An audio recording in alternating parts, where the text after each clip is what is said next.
नमस्कार सभी को, स्वागत है आपका आपके इस परिवार में। आज हम एक नया टॉपिक, बहुत बेहतरीन टॉपिक स्टार्ट करने वाले हैं। टॉपिक का नाम है प्रॉफिट एंड लॉस। जिन बच्चों का सपना है 2026 या 2027 में एसएससी के थ्रू सीजीएल, सीएचएसएल, सीपीओ या एसएससी जीडी के एग्जाम को क्रैक करना, तो उन बच्चों को मैथमेटिक्स में 100% स्कोर करना पड़ेगा। और 100% स्कोर करने के लिए उनके पास होनी चाहिए स्पीड और एक्यूरेसी। ये स्पीड और एक्यूरेसी तभी बन सकती है जब आपने प्रीवियस ईयर में आने वाले हर पैटर्न के क्वेश्चन को पढ़ा हो और उसके सटीक तरीके को सीखा हो। तो आज हमारी ये सीरीज, जिस सीरीज में हमारा टारगेट है एसएससी एग्जाम्स 2026 और 27, इसमें हम करने वाले हैं एसएससी सीजीएल 2025 में आने वाले सभी टॉपिक के सारे बेहतरीन क्वेश्चन को। एसएससी सीजीएल 2025 में टोटल 46 शिफ्ट हुई थी, 46 शिफ्ट हुई थी, मैं आपको बता दूं। और इन 46 शिफ्ट्स के जितने भी टॉप क्वेश्चन है टॉपिक वाइज मैं आपको करा रहा हूं। और हमारी पहली क्लास परसेंटेज, जिसमें मैंने टोटल 36 क्वेश्चन कराए थे, ये समाप्त हो चुकी है। आज हमारी दूसरी क्लास है प्रॉफिट एंड लॉस की। एक क्लास में एक टॉपिक पूरा का पूरा करा दिया जाएगा। अब ये जो 36 क्वेश्चन की क्लास होगी, इसमें वो सारे बेहतरीन क्वेश्चंस हैं जो एसएससी सीजीएल 2025 में आए हैं प्रॉफिट एंड लॉस के। इसके बाद हम रेशो पढ़ेंगे, सीआईएसआई पढ़ेंगे, एवरेज पढ़ेंगे, टाइम स्पीड एंड डिस्टेंस पढ़ेंगे, टाइम एंड वर्क पढ़ेंगे, पार्टनरशिप पढ़ेंगे और उसके बाद में हम एडवांस मैथ भी पढ़ रहे होंगे। तो आइए आज की क्लास स्टार्ट करने से पहले आपको बता दूं, आप हमारा Telegram channel smart wings join कर लो। इसमें आपको यहां पर इस क्लास की पीडीएफ मिल जाएगी। तो आइए पहला क्वेश्चन हम करते हैं। पहला क्वेश्चन आपकी स्क्रीन के सामने है। सारे बच्चे कॉपी पेन लेके बैठ जाइए। अगर आप इन क्वेश्चन को कर सकते हो, इन क्वेश्चन के सटीक तरीके को जान सकते हो, तो बहुत फायदा मिलने वाला है एग्जाम में और फटाक से आप क्वेश्चन के पैटर्न को पहचान जाओगे और चुटकियों में क्वेश्चन को सोल्व कर दोगे। तो मेरे भाई शुरू हो जाते हैं आज के क्वेश्चन को लेकर। पहला क्वेश्चन आपके सामने, आपकी स्क्रीन के सामने क्वेश्चन है, Suman purchase 25 litre of milk at 45 rupees per litre and another 15 liter milk at 50 rupees per liter. She combined both quantities and sold the entire mixture at 48 rupees per liter. यहां पर सुषमा ने दो अलग अलग quantity में दूध खरीदा। पहले क्वेश्चन को समझना जरूरी है। दो अलग अलग क्वांटिटी में दूध खरीदा, जिसमें पहली क्वांटिटी थी 25 लीटर 45 रुपए की दर से, दूसरी क्वांटिटी थी 15 लीटर 50 रुपए की दर से। और उसने दोनों मात्राओं को मिलाया और फिर पूरे मिक्सचर को 48 रुपए पर लीटर की दर से बेच दिया। उसका कुल लाभ या हानि प्रतिशत ज्ञात करो। आप यहां पे कुल लाभ या हानि प्रतिशत दो तरीके से निकाल सकते हैं। एक तरीका यह है कि आप यहां पे टोटल कितने का उसने खरीदा और टोटल कितने का उसने बेचा, आप इसकी हेल्प से क्वेश्चन को सोल्व करके अपना आंसर बता सकते हैं। दूसरा तरीका यह है कि मैं यहां पर बता सकता हूं कि उसने 1 लीटर कितने का खरीदा और 1 लीटर कितने का बेचा। तो 1 लीटर पे कितना प्रॉफिट हुआ, ये अगर मैं बता दूं तो टोटल प्रॉफिट मैं इजीली बता दूंगा। ध्यान से बात को समझना। अब 1 लीटर एवरेज कितने का खरीदा, उसके लिए आपको एवरेज बताना पड़ेगा और इस क्वेश्चन में आपको एवरेज बताना पड़ेगा। अब ज्यादातर बच्चे बेसिक एवरेज क्या कर रहे होंगे, बेसिक एवरेज कर रहे होंगे वो 25 गुणा 45 प्लस 15 गुणा 50, ऐसे ही कर रहे होंगे। नहीं, आप इस बात को समझो। एवरेज का एक कंसेप्ट ये होता है कि आप जिन वैल्यूज के एवरेज निकाल रहे होते हैं उनको रेशो में ले सकते हैं। 5 से भाग दो तो 5 पंजे 25, 5 से भाग दो तो 5 या 15, डन। यानी कि आप यहां पे बोल सकते थे 5 लीटर 45 के भाव से और 8 लीटर किसके भाव से, 50 के भाव से। क्लियर है बातें, तो एवरेज आ जाता। अब इसमें से आपने जो छोटा नंबर है वो 45 ले लिया। मान लिया पूरे का एवरेज 45 है, तो हमने यहां पे 45 ले लिया। अगर पूरे का एवरेज 45 है, यहां पर इसके साथ 50 वाले को मिलाया जाए तो आपने देखा 1 लीटर में 5 रुपए ज्यादा है और टोटल 3 लीटर है और ये सब में बटेगा डिवाइड बाई 8। ये एवरेज का तरीका आपको आना चाहिए। अगर ये एवरेज का तरीका आपको सीखना है तो आप 60 डेज 60 क्लास की सीरीज में जा सकते हो। प्लेलिस्ट में है, पूरा का पूरा फ्री कोर्स है, उसमें जाओ, आप एवरेज पढ़ो, आपका एवरेज का ये कंसेप्ट पूरे के पूरे क्लियर हो जाएंगे। तो आपने नोट किया ये 45, 15 को 8 से भाग दोगे 1.875 आएगा, और आप इसको जोड़ दोगे तो आप देखोगे 46.875 रुपए पर लीटर की दर से उसने ये जो दूध था ये खरीदा। अब ये दूध उसने इस दर से खरीदा और 48 रुपए पर लीटर की दर से बेच दिया, तो आप मुझे बताओ 1 लीटर में कितना प्रॉफिट हुआ। तो 48 में से मेरे भाई इसको घटाओगे, ठीक है, 48 में से इसको घटाओगे तो ये आएगा 1.125।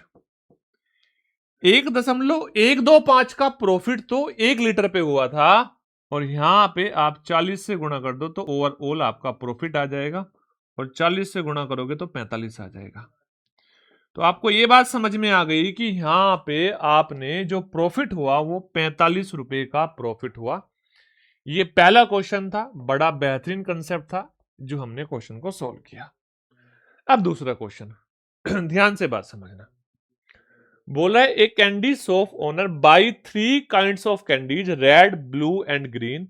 Red candies are purchase at ₹3 for 15, blue candies purchase at 4 for 18, and green candies purchase at 5 for 22.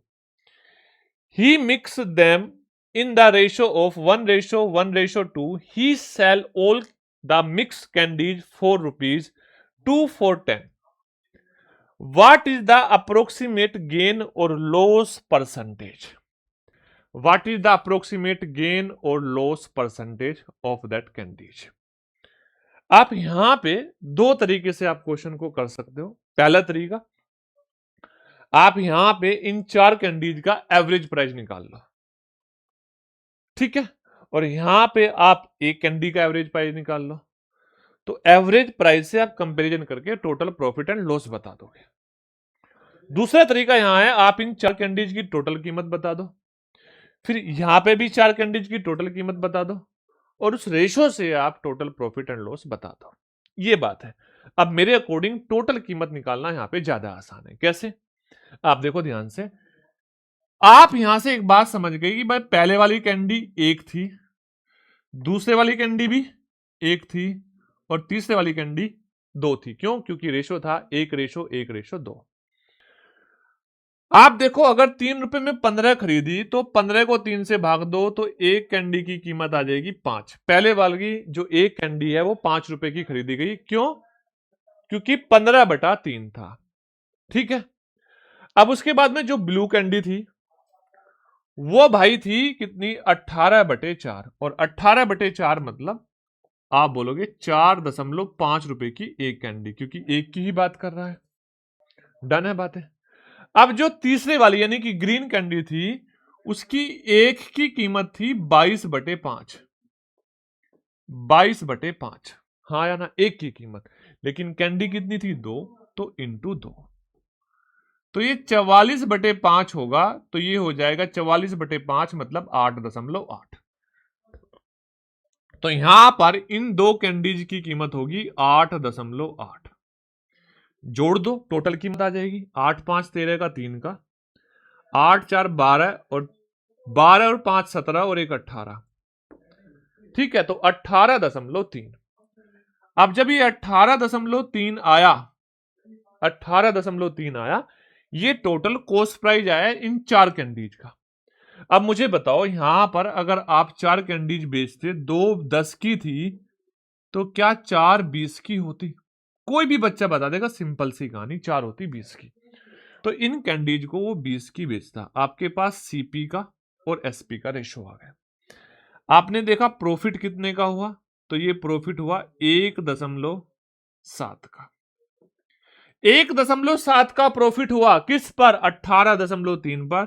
तो 18.3 से भाग दे दो, 18.3 से भाग दे दो, और 100 से गुणा कर दो, तो ओवरऑल प्रॉफिट परसेंटेज आ जाएगा। अब देखो ये पॉइंट से पॉइंट कट जाएगा, तो आप ऊपर देखोगे 1700/183 है। अच्छा, 1700/183, ये मतलब तो क्लियर हो गया कि अगर 1830 ऊपर होता तो 10 बार जाता, और 1830 से छोटा है तो 10 से कम आंसर होगा। प्रॉफिट होगा लेकिन 10 से कम होगा, यानी कि लॉस कैंसिल हुआ, लॉस कैंसिल हुआ, 10 से कम है प्रॉफिट, तो option number B correct answer हो जाएगा। 9.29%। 9.29% इस क्वेश्चन का आंसर था। नेक्स्ट क्वेश्चन सेम है, नेक्स्ट क्वेश्चन सेम है, बस थोड़ा सा कैलकुलेटिव है। ये आपके लिए होमवर्क है, इससे ज्यादा नहीं है, थोड़ा सा ही है। ये आपके लिए होमवर्क हो जाएगा और इस क्वेश्चन का आपको कमेंट करके आंसर बताना है। क्वेश्चन नंबर 3 आंसर नंबर ये, और होमवर्क जरूर लिखना। क्या लिखना? होमवर्क जरूर लिखना। नेक्स्ट देखो अब ध्यान से, क्वेश्चन है retailer marks an air conditioner 80% above its cost price, he offer a first discount of 20% on the mark price. During the festival offer, an additional discount of 10% is applied on the already discount price if the final selling price is 15,552. What is the approximate cost price of the air conditioner? एक खुदरा विक्रेता था जिसने air conditioner की कीमत को उसके लागत मूल्य से 80% अधिक पर बेचता है। जो लागत मूल्य है उससे 80% अधिक पर बेचता है, और 80% की फ्रैक्शन सब जानते हैं 4/5 होती है। हाँ या ना? इतने की बेचता है जो लागत मूल्य है। तो आप ये बताओ, अगर मैं आपसे बोलूं कोस्ट प्राइस हमारा 4 है, 5 है, तो क्या हम कह सकते हैं सेलिंग प्राइस 9 हो जाएगा? इतनी सी बात हम कह सकते हैं, ठीक है। बोल रहा है वह अंकित मूल्य पर, अब यहां पर क्या कहता है? अंकित मूल्य पर बेचता है। सॉरी, ये अंकित मूल्य था तो इसको मैं मार्क प्राइस बोल दूंगा। इतने की बेचता है, लेकिन वो अंकित मूल्य पर 25% की पहली छूट देता है, 25% की पहली छूट देता है। और एक त्योहारी ऑफर आता है, उसमें जो पहली छूट देने के बाद जो मूल्य प्राप्त होता है उस पर 10% की एक अतिरिक्त छूट लागू कर देता है। तो यहां से अगर मैं 2 छूट दे दूं तो जो ये मार्क प्राइस है ये सेलिंग प्राइस में बदल जाएगा। कौन सी छूट? पहली 25% और दूसरी 10%। अगर 25% की छूट दूंगा तो 3/4 पे बेचूंगा। क्यों मेरे भाई? क्योंकि 25% की जो फ्रैक्शन होती है वो होती है 1/4। 1/4 तो 25% की छूट दूंगा तो 25% कम करूंगा, और 1/4 कम करेंगे तो ये 3/4 हो जाएगी। इसी प्रकार से 10% की छूट दूंगा तो ये 9/10 हो जाएगा, और यहां से आपके पास एक रेशो, नया रेशो बन जाएगा कोस्ट प्राइस का और मार्क प्राइस का, सेलिंग प्राइस का, सॉरी, कोस्ट प्राइस का और सेलिंग प्राइस का। आप देखोगे ये 40 5 में गुणा कर देगा तो 200 हमारा कोस्ट प्राइस है, और 9 नाम 81 गुणा 3 243, 243 हमारा सेलिंग प्राइस है। अब आप देख सकते हो आपके क्वेश्चन में सेलिंग प्राइस दिया है और कोस्ट प्राइस पूछा है, तो यानी कि 15,552 15,552 को मैं 243 से भाग दूंगा, और यहां पे जब मैं गुणा करूंगा वो मैं गुणा करूंगा 200 से। अब एक तो तरीका ये है कि मैं इसको टोटल कैलकुलेशन करना स्टार्ट कर दूं, लेकिन हम यहां पर एक बात समझ रहे हैं कि हम यूनिट डिजिट भी चेक कर सकते हैं। अच्छा ये बताओ, ये 2 जीरो किसी से नहीं कटनी, 2 जीरो रहेगी रहेगी, मिनिमम 2 जीरो तो रहेगी, उस सब में 2 2 जीरो है। उसके बाद मुझे बताओ, इसमें जो 2 जीरो के अलावा इकाई अंक क्या आएगा? 4, और यहां 3 है, तो 3 में किस नंबर से गुणा करूं 4 आ जाए? तो आप बोलोगे 8 से गुणा कर दो, 8 या 24, 8 या 24। तो क्या यहां पर 12,800 आपका आंसर हो जाएगा? अगर आप ऐसे नहीं करना चाहते तो 243 से इसको 64 बार काट दो। कितनी बार भाग दे दो? 64 बार भाग दे दो। 64 गुणा 200 करोगे तो 12,800 आ जाएगा। क्लियर हुई बातें? आप बोलोगे हाँ सर। चलो अब नेक्स्ट क्वेश्चन देखो, question number 5। Question number 5 mixer का क्वेश्चन है, बड़ा बेहतरीन क्वेश्चन है। बोल रहा है 90 रुपए प्रति किलोग्राम और 150 रुपए प्रति किलोग्राम वाले दो तेलों को मिश्रित करके 144 रुपए प्रति किलोग्राम की दर से बेचा गया। और जब यहां पर 144 रुपए प्रति किलोग्राम की दर से बेचा गया तो 20% का लाभ भी अर्जित हुआ। तो मिश्रण में दोनों तेलों का अनुपात बताओ। देखो, जब हम एलिगेशन लगाते हैं, यहां पे हम एलिगेशन क्यों लगा रहे हैं, क्योंकि आपको 150 रुपए कीमत वाला तेल है, 190 रुपए कीमत वाला तेल है, और उनको मिलाने के बाद जब बेचा गया तो 144 रुपए आया, जिसमें 20% लाभ है। तो यहां पे हम अगर एलिगेशन लगाना चाहेंगे तो इस बात को समझना पड़ेगा कि एलिगेशन या तो पूरे के पूरे में कॉस्ट प्राइस में लगेगा या पूरे के पूरे में सेलिंग प्राइस में लगेगा। अब आप यहां पे देख रहे हो, ये कॉस्ट प्राइस, ये कॉस्ट प्राइस, ये सेलिंग प्राइस। तो या तो सबको कॉस्ट प्राइस बना दो या फिर सबको सेलिंग प्राइस बता दो। अच्छा, सबको सेलिंग प्राइस अगर बनाना पड़ेगा ना तो इस बात को ध्यान रखना, ये जो 144 सेलिंग प्राइस है, ये 20% का प्रॉफिट है, तो इस पे पहले 20% प्रॉफिट लेना पड़ेगा और इस पे भी 20% प्रॉफिट लेना पड़ेगा, तब ये सेलिंग प्राइस बनेंगे, तब एलिगेशन लगेगा। लेकिन वो मेथड थोड़ा सा लेंदी होगा, मैं करके दिखा दूंगा अगर आप चाहते हो तो। थोड़ा सा लेंदी होगा, आपको कॉस्ट प्राइस बनाना ज्यादा अच्छा रहेगा। देखो ध्यान से, आप मुझे बताओ, अगर मैं बोलूं यहां पर कॉस्ट प्राइस है और जिसमें 20% प्रॉफिट है, तो 20% प्रॉफिट का मतलब 6/5, कॉस्ट प्राइस के 6/5 पे बेचा होगा, 20% बढ़ा दिया होगा, और 6/5 पे बेचा होगा तो 144 का बेचा होगा। यहां से 6 से इसको भाग दूंगा तो 24 आएगा, 24 गुणा 5 120 आएगा। तो यहां से ये बात पता चली कि कॉस्ट प्राइस आपका 120 हुआ, कॉस्ट प्राइस आपका 120 हुआ। अगर कॉस्ट प्राइस 120 है तो यहां पे आप कॉस्ट प्राइस में एलिगेशन लगा दो। पहले वाले का कॉस्ट प्राइस 90, दूसरे प्रकार के तेल का कॉस्ट प्राइस 150, दोनों को मिलाया तो कॉस्ट प्राइस आया 120। अब इनमें एलिगेशन लगाओगे मेरे भाई तो यहां पर इनकी मात्राओं का रेशो आ जाएगा। क्या आ जाएगा? मात्राएं आ जाएगी, मात्राओं का अनुपात आ जाएगा। कैसे? इन दोनों का अंतर इधर लिख दो, 150 और 120 का अंतर 30 इधर लिख दो, और 90 और 120 का अंतर 30 इधर लिख दो, और इसको अगर हम रेशो में बनाएंगे तो ये आ जाएगा 1:1, 1:1। क्लियर है बातें? तो यानी कि इन दोनों तेलों को 1:1 में मिलाया गया होगा, 1:1 में मिलाया गया होगा। नेक्स्ट देखो ध्यान से, बोल रहा है a fruit seller sell apples at a loss of 5% on the cost price, but he uses the weight that is 20% less than the actual weight. Find the total profit percentage.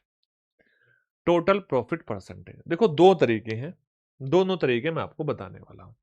पहली चीज, अगर आपको यहां पे कुल लाभ प्रतिशत आपको बताना है, आपको कुल लाभ प्रतिशत बताना है, तो आप यहां से प्राइस पर आर्टिकल या प्राइस पर वेट निकाल सकते हो। प्राइस पर आर्टिकल या प्राइस पर वेट। अच्छा, प्राइस पर वेट खरीदते टाइम और प्राइस पर वेट बेचते टाइम, प्राइस पर आर्टिकल खरीदते टाइम और प्राइस पर आर्टिकल बेचते टाइम। अब कैसे? देखो, मैंने बोला आपसे, अगर हम 100 रुपए का सामान खरीद रहे थे तो उसने प्रोमिस किया कि 5% की हानि पर बेचता है, तो 95 का बेचा होगा। हाँ या ना? ये हमारा फिलहाल सीपी है और ये हमारा एसपी है। अब मैं आपसे बोलूं कि पहले लाया कितना था, तो आपने कहा 100 ग्राम मान लो लाया था, और बेच कितना रहा है? 80 बेच रहा है। क्या बेच रहा है? 80। तो आप कह सकते हो 100 रुपए का 100 ग्राम लाया, 95 का 80 बेच रहा है, 80 का 95 ग्राम बेच रहा है। हाँ या ना? यस या नो? आप कह सकते हो 100 ग्राम लाया 100 रुपए का, 80 ग्राम बेच रहा है 95 का। तो देखो, यहां पर प्राइस पर आर्टिकल निकालने के लिए हमें इनको भाग देना पड़ेगा। क्या करना पड़ेगा? भाग देना पड़ेगा। कैसे? भाई 100 रुपए का 100 ग्राम लाया, 95 का 80 ग्राम दिया। अब देखो, ये 100 से 100 कट जाएगा, ये 80 इधर चला जाएगा और ये 95 इधर आ जाएगा। 80 को 5 से भाग दोगे 16 आएगा, और 5 से भाग दोगे 19 आएगा। तो ये बात समझ में आई कि 16 पे 3 का लाभ हुआ। और जब 3 का लाभ हुआ 16 पे तो 3/16 और इंटू 100। तो 300 को अगर हम 16 से भाग देंगे तो 16 दूनी 32, 20 से कम बार जाएगा। चलो ये कर लेते हैं, 25 या 75/4 कर देते हैं। क्यों किया? क्योंकि हमने देखा 4 चौक 16, 4 से 25, 25 या 75/4, 25 या 75/4 और 75 को 4 से भाग दोगे तो ये आ जाएगा आपका 18.75% का प्रॉफिट हो गया। 18.75% का प्रॉफिट हो गया। ऑप्शन नंबर कितना? 1। क्लियर हुई बात? आप बोलोगे हाँ सर। अच्छा, एक तरीका ये था, मान लो 100 रुपए है कीमत, उसने बोला 95 का बेच रहा हूं। हाँ या ना? 95 का बेच रहा हूं। क्यों? क्योंकि 5% हानि पर बेच रहा हूं। लेकिन वजन 20% कम तोल रहा है, तो इसका मतलब सीधा सीधा कीमत 20% कम कर रहा है, यानी कि 80 का सामान उसको दे रहा है। 80 का सामान उसको दे रहा है। तो आप देखो यहां से कितने का प्रॉफिट हो रहा है, तो यहां से 18.75 का प्रॉफिट हो रहा है। ये कंफ्यूजिंग हो सकता है आपके लिए, लेकिन यहाँ पे क्लियरिटी होगी। और दूसरी चीज, आपको अगर ये कंसेप्ट पूरा समझना है, इजी तरीके से समझना है, रिलेशन को समझना है, तो फिर वही 60 डेज वाली क्लास जाके देखो, आपको पूरा का पूरा एक्सप्लेन कर रखा है। इससे कम समय में, जो मैंने वो 60 डेज वाली क्लास आपको बता रखी, उससे कम समय में आप कहीं मैथमेटिक्स नहीं पढ़ सकते और इतना शानदार नहीं पढ़ सकते, इस बात को मैं गारंटी के साथ बोल सकता हूं। देखो ध्यान से, बोल रहा है the profit made on an item sold ₹2200 is equal to the loss of include when it is sold for ₹800. What will be the profit or loss percentage if the item is sold ₹2050? जब आपको ध्यान रखना, जब आपको एक वस्तु को दो अलग अलग कीमत पर बेचा जाए और होने वाला प्रॉफिट परसेंटेज और लॉस परसेंटेज बराबर हो, होने वाला प्रॉफिट और लॉस बराबर हो, तो यहां पे सीपी बताने के लिए, उस वस्तु की कीमत बताने के लिए दोनों वैल्यू को जोड़ देते हैं और 2 से भाग दे देते हैं। तो 2200 प्लस 1800 4000 हो जाएगा, और बटे 2, और 4000 को 2 से भाग दोगे तो 2000 आ जाएगा कॉस्ट प्राइस। 2000 कॉस्ट प्राइस आ गया, और 2000 का सामान 2050 में बेच दिया। तो कितना प्रॉफिट हुआ? आप बोलोगे 50 का प्रॉफिट हुआ मेरे भाई। 2050 में से 2000 घटा दो, कितने ज्यादा का बेचा? 50 ज्यादा का बेचा। 50 ज्यादा का बेचा, प्रॉफिट 50 का हुआ, 2000 पे हुआ, तो 50/2000 गुणा 100। 2 जीरो से 2 जीरो कट गई, 1 जीरो से ये 1 जीरो कट गई, 2/5 मतलब 2.5% का प्रॉफिट हो गया मेरे भाई। 2.5% का प्रॉफिट हो गया। ऑप्शन नंबर सी सही उत्तर हो गया। चलो नेक्स्ट क्वेश्चन, बड़ा प्यारा सा क्वेश्चन है। बोला है ए toy manufacture produce 1200 toy car at the total cost of 90,000. He donate 200 car to a charity event. For the rest, announce of the 10% discount on the mark price of 120 per car. He also offered 2 toy car free for every 8 toy car purchase if all 1200 toy car were distributed. What is the overall gain and loss percentage? आप बड़े ध्यान से बात को समझना, बहुत आसान सा क्वेश्चन है, देखने में टफ लग रहा है। आप मुझे एक बात बताओ, सबसे पहले आपके पास कार कितनी थी, खिलौने कितने थे? तो आपने कहा 1200। आपने फ्री में कितने दे दिए? तो आपने बोला 200। तो शेष खिलौने कितने बचे? तो मैंने बोला शेष कितने बचे? आपने कहा जो शेष बचे सर, वो शेष बचे 1000। ये बात क्लियर है? 1000। अब इस 1000 में कहानी कुछ इस प्रकार से है कि अगर कोई 8 खिलौने खरीदता है तो 2 खिलौने फ्री मिलते हैं।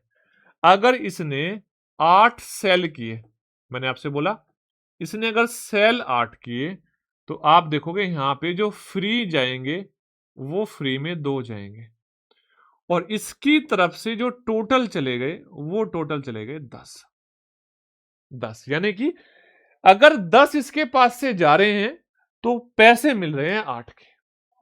इसके पास टोटल थे कितने? 1000, टोटल थे 1000, तो इसका मतलब 800 इसने बेचे होंगे और 200 इसने फ्री में दिए होंगे, 200 फ्री में दिए होंगे। इन 800 के इसको पैसे मिले होंगे। अच्छा, 800 के पैसे कितने मिले? मैंने बोला टोटल सेलिंग प्राइस बता दो आप, टोटल सेलिंग प्राइस। आपने कहा सर 800 के जो पैसे मिलने चाहिए थे उसको 120 के हिसाब से मिलने चाहिए थे। क्यों? क्योंकि 120 रुपए की उसने क्या कर रखा था? मार्क प्राइस कर रखा था, 120 रुपए मार्क प्राइस कर रखा था। तो 800 इंटू 120। लेकिन आप यहां पे इस बात को समझो कि यहां पर उसने 10% की छूट भी दी। कितने की छूट दी? 10% की छूट दी, और 10% की छूट का मतलब 9/10 कर दिया, 9/10 का बेचा। ये टोटल आपका क्या हो गया? सेलिंग प्राइस हो गया। अब देखो कॉस्ट प्राइस कितना था? कॉस्ट प्राइस आपका 90,000 था। यस या नो? 90,000 था, हाँ या ना? और सेलिंग प्राइस कितना हुआ आपका? आपने बोला 800 गुणा 12 गुणा 9, 12 गुणा 9। 12 गुणा 9 क्यों किया मैंने? एक जीरो से एक जीरो काट दे। यहां पे मैंने टोटल कॉस्ट प्राइस और सेलिंग प्राइस का रेशो बता दिया। मैंने बोला ये 2 जीरो से 2 जीरो कट गई, इस 9 से ये 100 बार कट गया, तो इधर तो आया 100, इधर आया 12 अठे 96। यानी कि अगर टोटल प्राइस 100 था तो 96 का बेच दिया, और यहां पर 4 का लॉस हुआ। और 4 का लॉस मतलब 100 पे जितना वैल्यू आती है वही परसेंटेज होता है, तो 4% की हानि हो गई, और option number A correct answer हो गया। ऑप्शन नंबर ए आपका बिल्कुल सही उत्तर हो गया। ठीक है भाई, अब नेक्स्ट क्वेश्चन देखो। बोला है a mobile phone retailer sell a phone ₹4 and earn a profit of 20%. For special festival offer, he makes the same phone at 1.5. At the offer of provides he discount 10%. What will be the percentage profit he will make during the festive offer? देखो ध्यान से, मैं ये कहना चाह रहा हूं कि यहां पर आप सबको पता है 20% का लाभ हुआ, और 20% की फ्रैक्शन 1/5, 1/5। तो इसका मतलब अगर कॉस्ट प्राइस 5 था तो जो वो बेच रहा था वो सेलिंग प्राइस 6 था, लेकिन ये सेलिंग प्राइस जो 6 था ये पी के बराबर था। ये जो सेलिंग प्राइस 6 था ये किसके बराबर था? पी के बराबर, क्योंकि फोन को वो पी रुपए में बेचता है। अब उसने बोला कि तुम्हारी ऑफर के लिए उसने फोन को 1.5 पी पर बेचना स्टार्ट किया। 1.5 पी यानी कि जो आपका नया सेलिंग प्राइस हो गया वो आपका होगा 1.5 पी। यानी कि अगर मैं इसको 1.5 पी देखूं तो क्या इसका 1.5 गुना है? 1.5 गुना है, और 1.5 गुना है तो मुझे एक बात बताओ, ये जो आपका सेलिंग प्राइस है ये भी तो 1.5 गुना हो जाएगा। 1.5 गुना हो जाएगा, 1.5 टाइम्स हो जाएगा, 1.5 गुना हो गया। अब क्या किया, उस पर 10% की छूट भी दे दी, और 10% की छूट का मतलब क्या है कि इसका 9/10 भाग पे बेच दिया, 9/10 भाग पे बेच दिया। अब देखो बड़े ध्यान से, यहां पर अगर मैं रेशो लगाऊं और कुछ भी काटा पीटी ना करूं, 10 की इधर गुणा कर दूं तो 50 हो जाएगा, 6 की मैं 1.5 में गुणा करूंगा 9 आएगा, और 9 की 9 में गुणा करूंगा तो 81 आएगा। तो 50 रुपए का सामान 81 में बेचा। तो इस स्थिति में उसको जो प्रॉफिट हुआ वो 31 का प्रॉफिट हुआ, 50 पे 31 का प्रॉफिट, तो 31/50 और गुणा 100, 50 से 100 दो बार जाएगा, 31 गुणा 2 हो जाएगा 62, और आपका आंसर आ जाएगा 62% का प्रॉफिट। कितने परसेंट का प्रॉफिट हो जाएगा? 62% का प्रॉफिट हो जाएगा। Option number C correct answer हो जाएगा। ऑप्शन नंबर सी बिल्कुल सही उत्तर हो जाएगा। ठीक है भाई, आप बोलोगे यस सर। सुनो ध्यान से। How many approximate kilogram of sugar costing 45 rupees पर kilogram must be mix with 21 kg of sugar costing 32 per kilogram so that 15% gain may be obtained by the selling the mixture at 43.70 पर kilogram. अच्छा, ये क्या वही question है जो आप पहले करके आए थे? आप ये बताओ, क्या आपने ये एलिगेशन वाला क्वेश्चन किया था? एलिगेशन वाला क्वेश्चन किया था, मैंने क्या बोला था? एलिगेशन कॉस्ट प्राइस में लगेगा, तो इसमें भी आपको कॉस्ट प्राइस ही बनाना पड़ेगा। क्यों? क्योंकि यहां पे आप देख रहे हो आपकी जो पहले प्रकार की चीनी है वो 45 रुपए प्रति किलोग्राम है, दूसरे प्रकार की चीनी है वो 32 रुपए पर किलोग्राम है, और जब यहां पर इनको बेचा गया तो वो 47.5 रुपए पर किलोग्राम पे बेचा गया, लेकिन लाभ हुआ 15% का। लाभ हुआ 15% का। क्लियर है बात है? अब यहां से हम ये बता सकते हैं एलिगेशन लगा के इन दोनों क्वांटिटी का रेशो क्या है। एक की क्वांटिटी दी है, दूसरे की पूछी है, यानी कि जो क्वेश्चन हम करके आए थे उससे एक स्टेप आगे की कहानी है। अच्छा सुनो, 15% की फ्रैक्शन बताओ मेरे भाई। 3/20। यस या नो? 3/20। यानी कि आप ये कह सकते हो अगर कॉस्ट प्राइस की बात करें उसका 23/20 रहा होगा, किसके बराबर? 43.70 के बराबर। 23/20 43.70 के बराबर रहा होगा। क्लियर है बातें? यस। आप बोलोगे हाँ सर। अब यहां से अगर मैं सीपी पूछूं, तो बड़े ध्यान से बात समझना। इस 23 से इसको भाग दूंगा, 23 से कम 23, 207 बचेगा। 207 बचेगा, 23 निमा 207 हो जाएगा। 23 निमा 207 हो जाएगा, और सीपी 19 गुणा 20 38 हो जाएगा। 1.9 गुणा 20 कितना हो जाएगा? 38। यानी कि उस मिक्सचर को 38 रुपए पर किलोग्राम पर बेचा जाता, जब कोई प्रॉफिट होता ना लॉस होता। तो एलिगेशन लगा दो 45, दूसरा कितना? 32, और जब मिलाया तो 38 के भाव से बेचा। लगाओ भाई एलिगेशन, लगाओ भाई एलिगेशन। यहां क्या आएगा? 6, और यहां आएगा 7। तो अगर हम कॉस्ट प्राइस में एलिगेशन लगा रहे हैं तो यहां पे जो एलिगेशन आ रहा है, जो रेशो आ रहा है, वो क्वांटिटी का आ रहा है, मात्रा का आ रहा है। ये बात मैंने आपको पहले क्वेश्चन में भी समझाई थी, मात्रा का आ रहा है।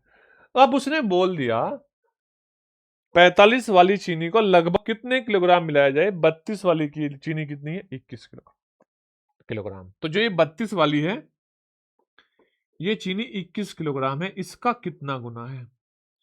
3 गुना है। तो भाई 6 का 3 गुना यहां हो जाएगा, यानी कि जो पहले वाली चीनी है वो 18 किलोग्राम होगी, और 18 किलोग्राम होगी तो ऑप्शन नंबर डी आपका आंसर हो जाएगा।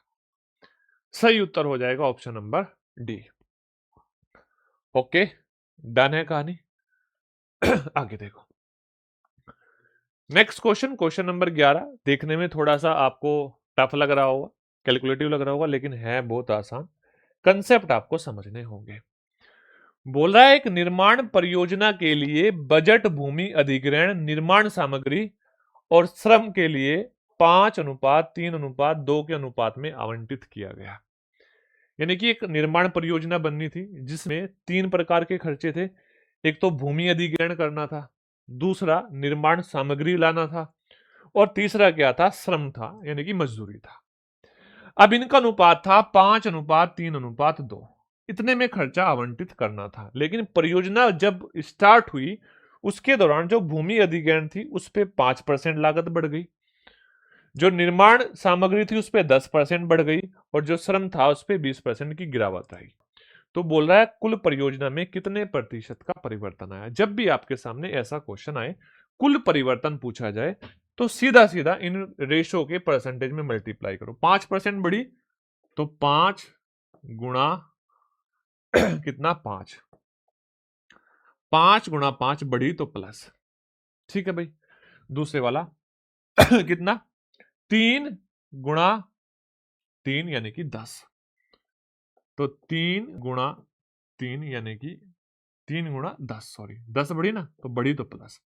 अच्छा तीसरे वाले में कमी हुई तो माइनस, माइनस रेशो कितना है 2 और गुणा 20, इसको भाग दे दो टोटल रेशो से, टोटल रेशो है 10, 10 से भाग दे दो, 10 से भाग दे दो। देखो ये 25, 25 और 30 कितना हुआ, आपने बोला 55 हुआ, 55 माइनस 40/10, 55 माइनस 40/10 यानी कि 15/10, 1.5% की वृद्धि आएगी टोटल खर्चे में। ऐसे ये क्वेश्चन होना था, बस इतना सा इसका आंसर था। 1.5, क्या किया हमने, रेशो में सीधा सीधा परसेंटेज की मल्टीप्लाई करी, बढ़ रहे हैं तो प्लस, घट रहे हैं तो माइनस, और टोटल से भाग दे दिया, अपना आंसर आ गया। Option number C correct answer हो जाएगा। नेक्स्ट देखो, बोल रहा है एक विक्रेता 15 खिलौने 3,000 रुपए में बेचे और 25% का लाभ कमाया। जब ये 15 खिलौने 3,000 में बेचे तो उसको 25% का लाभ हुआ।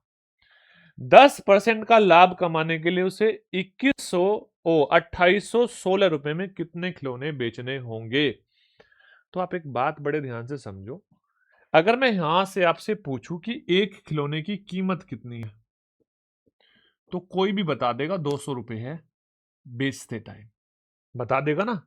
भाई यहां पे अगर आप ये नहीं बता पा रहे ना कि 15 खिलौने की कीमत 3,000 है और एक खिलौने की कीमत कितनी होगी 200 होगी, 3,000/15 बराबर 200, तो एसएससी सीजीएल की तैयारी मत करना, समय बर्बाद हो जाएगा, ठीक है ना। समय बर्बाद हो जाएगा, 2 3 4 साल खराब हो जाएंगे, और यहां पर आपको लगेगा मैं तो सिलेक्शन ले लूंगा, लेकिन नहीं ले पाओगे, ये सच्चाई है। अब देखो यहां पे आपको ये बात समझ में आई, 200 जो है ना मेरे भाई, 200 कीमत तब है जब 25% का लाभ ले रहा है, और 25% का लाभ ले रहा है तो वस्तु 125% में बेच रहा होगा। भाई 25% का लाभ हो रहा है तो जो उसका क्रय मूल्य है उसको 125% में बेच रहा होगा, और हमें 10% लाभ की बात कर रही है, तो यहां पर क्रय मूल्य 110, विक्रय मूल्य 110% होगा क्रय मूल्य का। तो देखो क्रय मूल्य का 125% 200 के बराबर है, तो क्रय मूल्य का 110% बताना है, तो 200 को 125 से भाग दे दो और इंटू 110 से गुणा कर दो।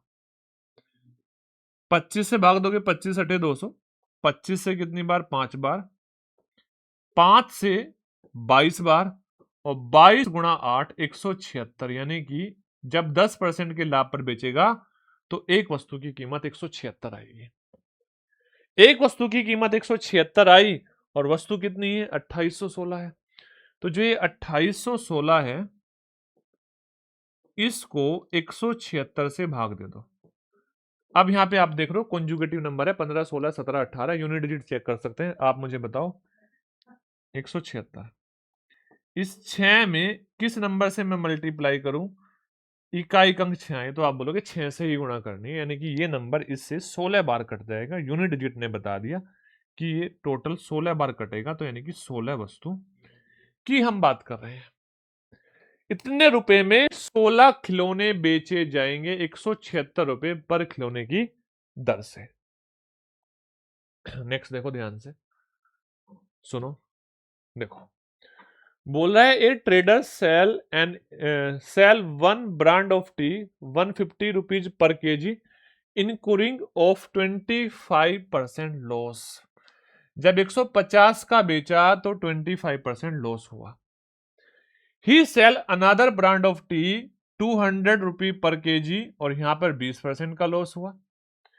ही mix of the two brands equal proportions, मतलब जितनी यहां पे थी पेस्ट वाली क्वांटिटी उतनी ही क्वांटिटी दूसरी ली और दोनों को उसने मिला दिया, और उसने क्या कर दिया मिक्सचर को 175 रुपए पर किलोग्राम के भाव से बेच दिया। तो आप मुझे बताओ यहां पे उसका ओवरऑल ओवरऑल प्रॉफिट और लॉस परसेंटेज बताओ।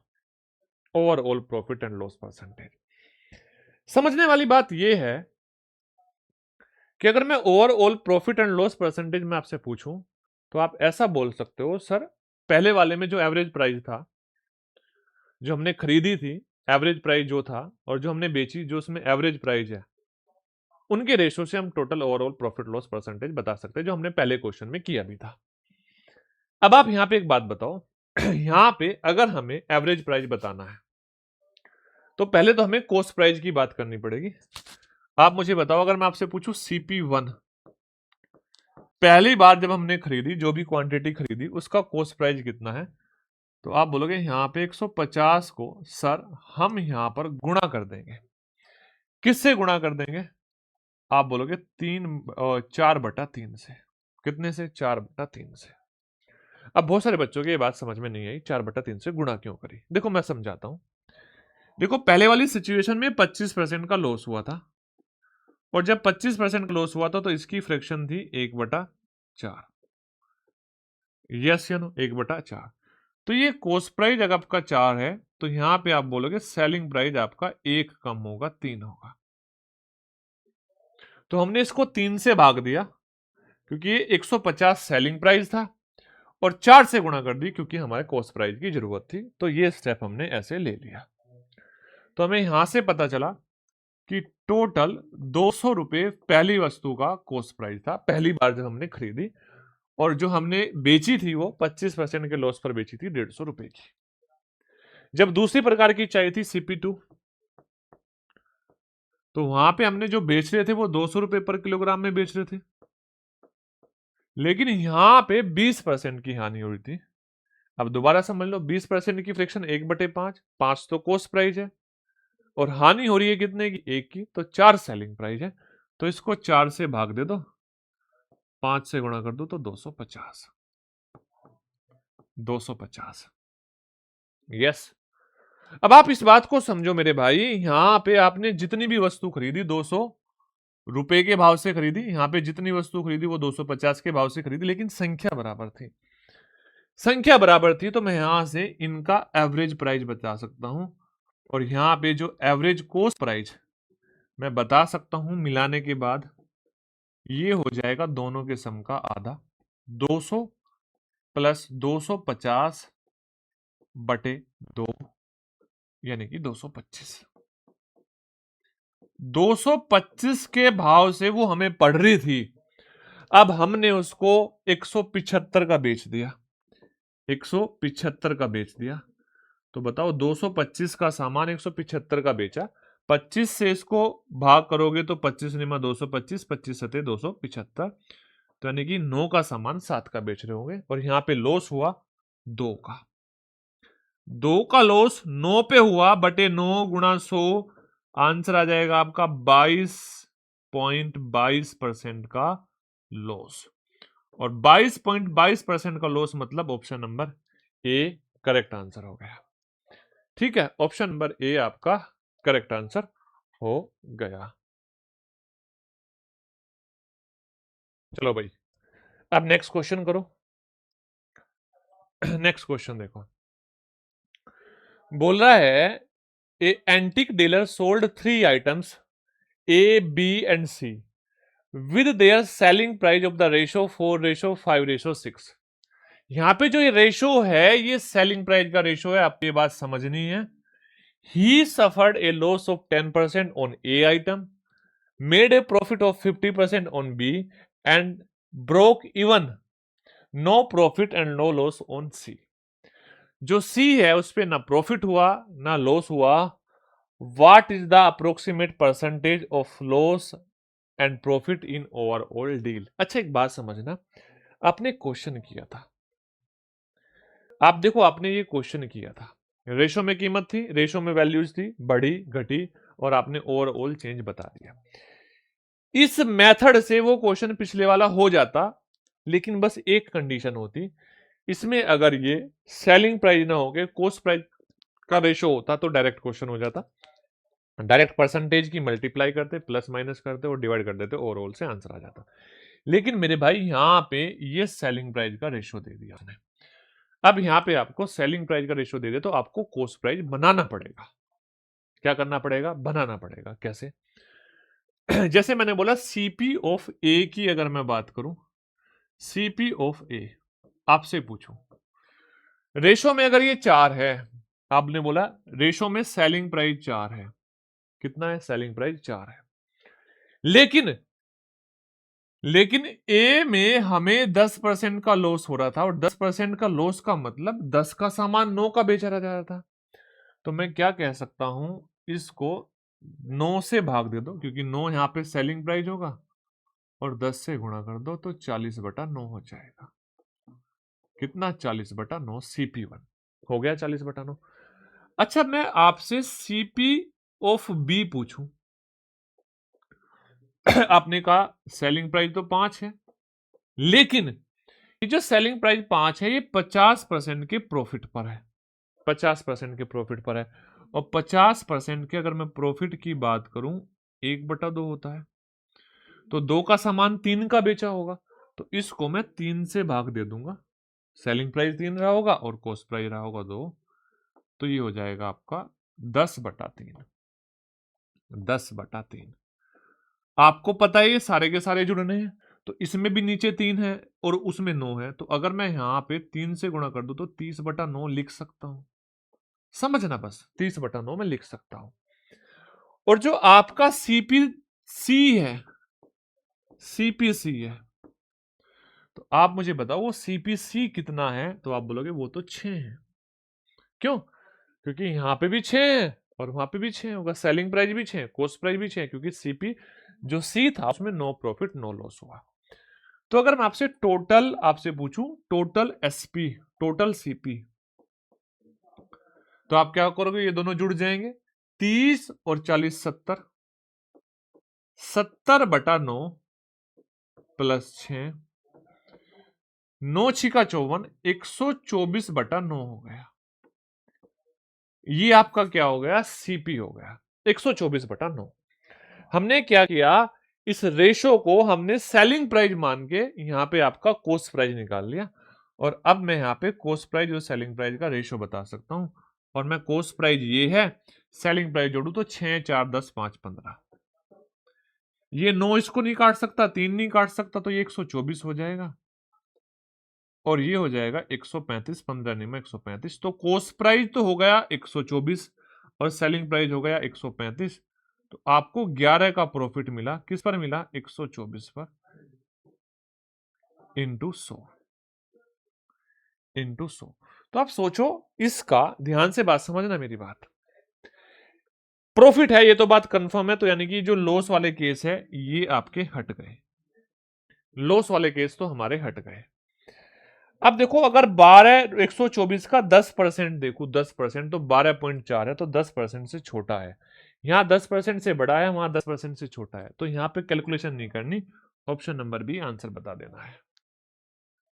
ठीक है, यही पेपर में हमें इसी तरीके से पेपर में हमें क्वेश्चन सॉल्व करना था। ठीक है, क्या करना था, इसी तरीके से हमें पेपर सॉल्व करना था। नेक्स्ट देखो ध्यान से,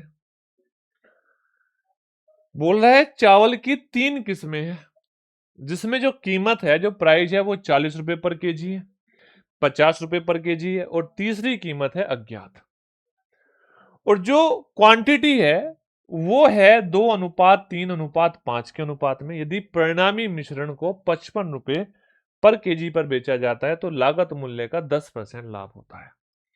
तो आपसे बोल रहा है जो तीसरी किस्म है इसका मूल्य क्या है, इसका मूल्य क्या है। पहले तो आप ये बताओ, अगर मैं यहाँ पे कंपैरिजन करना चाहूं तो कॉस्ट प्राइस की ही हो सकती है, यहाँ पे इसको कॉस्ट प्राइस में बदलना होगा। इसको किस में बदलना होगा, बताओ भाई, इसको मेरे भाई कॉस्ट प्राइस में बदलना होगा, ऐसे ठंडे नहीं पड़ना, क्या बदलना होगा, कॉस्ट प्राइस में बदलना होगा। अब देखो 10% का लाभ होता है, तो अगर मैं आपसे बोलूं सीपी, आपसे पूछूं सीपी का 10% का लाभ होता है, तो 11/10 बराबर 55 है, तो सीपी बराबर 50 हो जाएगा। सीपी कितना हो जाएगा, 50, यानी कि ओवरऑल जो बेचा गया वो 50 का बेचा गया। क्लियर है बातें, ओवरऑल 50 का बेचा गया। अब देखो ध्यान से, आप यहां पे ऐसा कह सकते हो कि सर जो टोटल कीमत थी 3, 2, 5 और 5, 10, टोटल 500 रुपए थे। क्यों? क्योंकि 50 गुणा 10, 500, टोटल 500 रुपए का बेचा था। हाँ या ना? जिसमें से आप मुझे बताओ पहले वाले 2 kg 80 रुपए का बेचा गया होगा, घटा दो, -80। हाँ या ना? -80। अच्छा, दूसरे वाले 3 kg कितने का बेचा गया होगा? 150 का बेचा गया होगा। 3 इंटू 50, 150, ये भी घटा दो, तो 230 हमने घटा दिया। तो जो शेष कीमत बची, ये बची कितनी? 230, 270, 270 रुपए बचे। अब ये 270 का यहां पे आपने 5 kg बेचा होगा। कितने केजी बेचा होगा? 5 kg। 5 kg आपने खरीदा होगा 270 का, तो 270 बटे 5, 5 बजे 25, तो आपने देखा 54 रुपए पर केजी के हिसाब से जो तीसरी कीमत थी वो 54 रुपए पर केजी के हिसाब से थी। अब एग्जाम में इतना ही तो करना पड़ेगा यार, इससे ज्यादा लिख रहे हो तो भाई टाइम वेस्ट कर रहे हो। देखो ये बात तो निश्चित है, टाइम वेस्ट नहीं करना है। अगर आप सीखना चाहते हो तो स्वागत है आपका, अगर नहीं सीखना चाहते हो तो स्वागत नहीं है। ठीक है, नेक्स्ट देखो क्वेश्चन नंबर 16। देखो नेक्स्ट क्वेश्चन को देखते हैं अब। बोला एक फर्नीचर निर्माता एक डाइनिंग टेबल सेट को अंकित मूल्य से 25% की छूट पर शोरूम को बेचता है, और जो छूट वाला मूल्य है उस पर 10% का हैंडलिंग शुल्क भी जोड़ता है। अगर हम यहां तक की बात करें, हमारे पहले यहां तक की बात समझ में आनी चाहिए कि एक फर्नीचर निर्माता था, उसने कोई अंकित मूल्य रखा, उस पर 25% की छूट देके शोरूम वाले को बेच दिया। लेकिन जब शोरूम वाले को बेचा तो उसने बोला 10% का हैंडलिंग चार्ज लूंगा, किस कीमत पर? जो उसको बेच रहा है छूट वाले मूल्य पर। अब फिर क्या हुआ? शोरूम वाले ने सेट को उसके भुगतान की गई राशि से 4500 रुपए अधिक में बेचा, और उसे 30% का लाभ हुआ। उसे 30% का लाभ हुआ, तो डाइनिंग टेबल के सेट को किस मूल्य पर अंकित किया गया था? ये बात आपसे पूछ रहा है। देखो कितना आसान सा क्वेश्चन है, पहले यहां तक की बात समझो। अगर मैंने बोला मार्क प्राइस हमारा मान लो 4 था, मान लो 4 था, और हमारा सेलिंग प्राइस कितना होना चाहिए? ये सेलिंग प्राइस होना चाहिए हमारा 3। कितना होना चाहिए मेरे भाई? 3। क्यों? क्योंकि 25% की छूट पर बेचा जाता है, और 25% की छूट की फ्रैक्शन होती है 1/4, तो 4 का सामान 3 का बेचा जाएगा। अब इसमें 10% हैंडलिंग चार्ज भी जोड़ा जाएगा, यानी कि इसको 10% बढ़ा दिया जाएगा, और 10% बढ़ा दिया जाएगा तो 11/10 से गुणा कर दी जाएगी। और आप देखोगे इसका मतलब ये 10 इधर आ जाएगा, 40 रुपए वाला सामान 33 रुपए का शोरूम वाले को पड़ेगा। 33 रुपए का सामान शोरूम वाले को पड़ेगा। अब शोरूम वाला इस पे 30% का प्रॉफिट लेगा। इसका 30% जो है इस 4500 रुपए के बराबर है, क्योंकि जितने का उसने खरीदा उससे 4500 ज्यादा का बेच देगा। अब देखो इसका 30% मैं कैसे निकालूंगा? सर 33 गुणा 3/10, 30% आ गया, यानी कि 99/10। और जो ये 99/10 है, ये किसके बराबर है? इस 4500 के बराबर है। आपको 99/10 का यहां पर ये 4500 के बराबर है, और आपसे जो वैल्यू पूछ रहा है वो वैल्यू पूछ रहा है 40 की। तो बस अब कंपैरिजन करनी है। 4500 को 99/10 से भाग दोगे तो ये 99 नीचे चला जाएगा और 10 ऊपर चला जाएगा, 1 रेशो का मान आ जाएगा। और आपको यहां पे 40 रेशो का मान और पूछा है, 40 का मान और पूछा है। अब देखो काटा पीटी अगर हम करेंगे तो 99 से ये 11 बार जाएगा 9 से, 9 पंजे 45, 500। अच्छा 5 चौक 20, 5 चौक 20, कितनी जीरो आएगी अब जीरो आएगी, एक जीरो यहाँ पे है, 2 3 4 जीरो, 1 2 3 4 जीरो बटे 11। यस या नो? देखो 11 कम 11 बचा 9, 11 8 88, यानी कि 18 आना चाहिए पहले, और 18 एक ही ऑप्शन में है, यही आएगा option number B correct answer. अब आप इसको कितनी भी बड़ी कैलकुलेशन कर लेते, लेकिन इससे छोटी कैलकुलेशन नहीं हो सकती है, इससे आसान नहीं हो सकता। तो ये सारी चीजें समझनी है, ये क्वेश्चन ऐसे नहीं है समझ नहीं है, आपका दिमाग खोल रहे होंगे।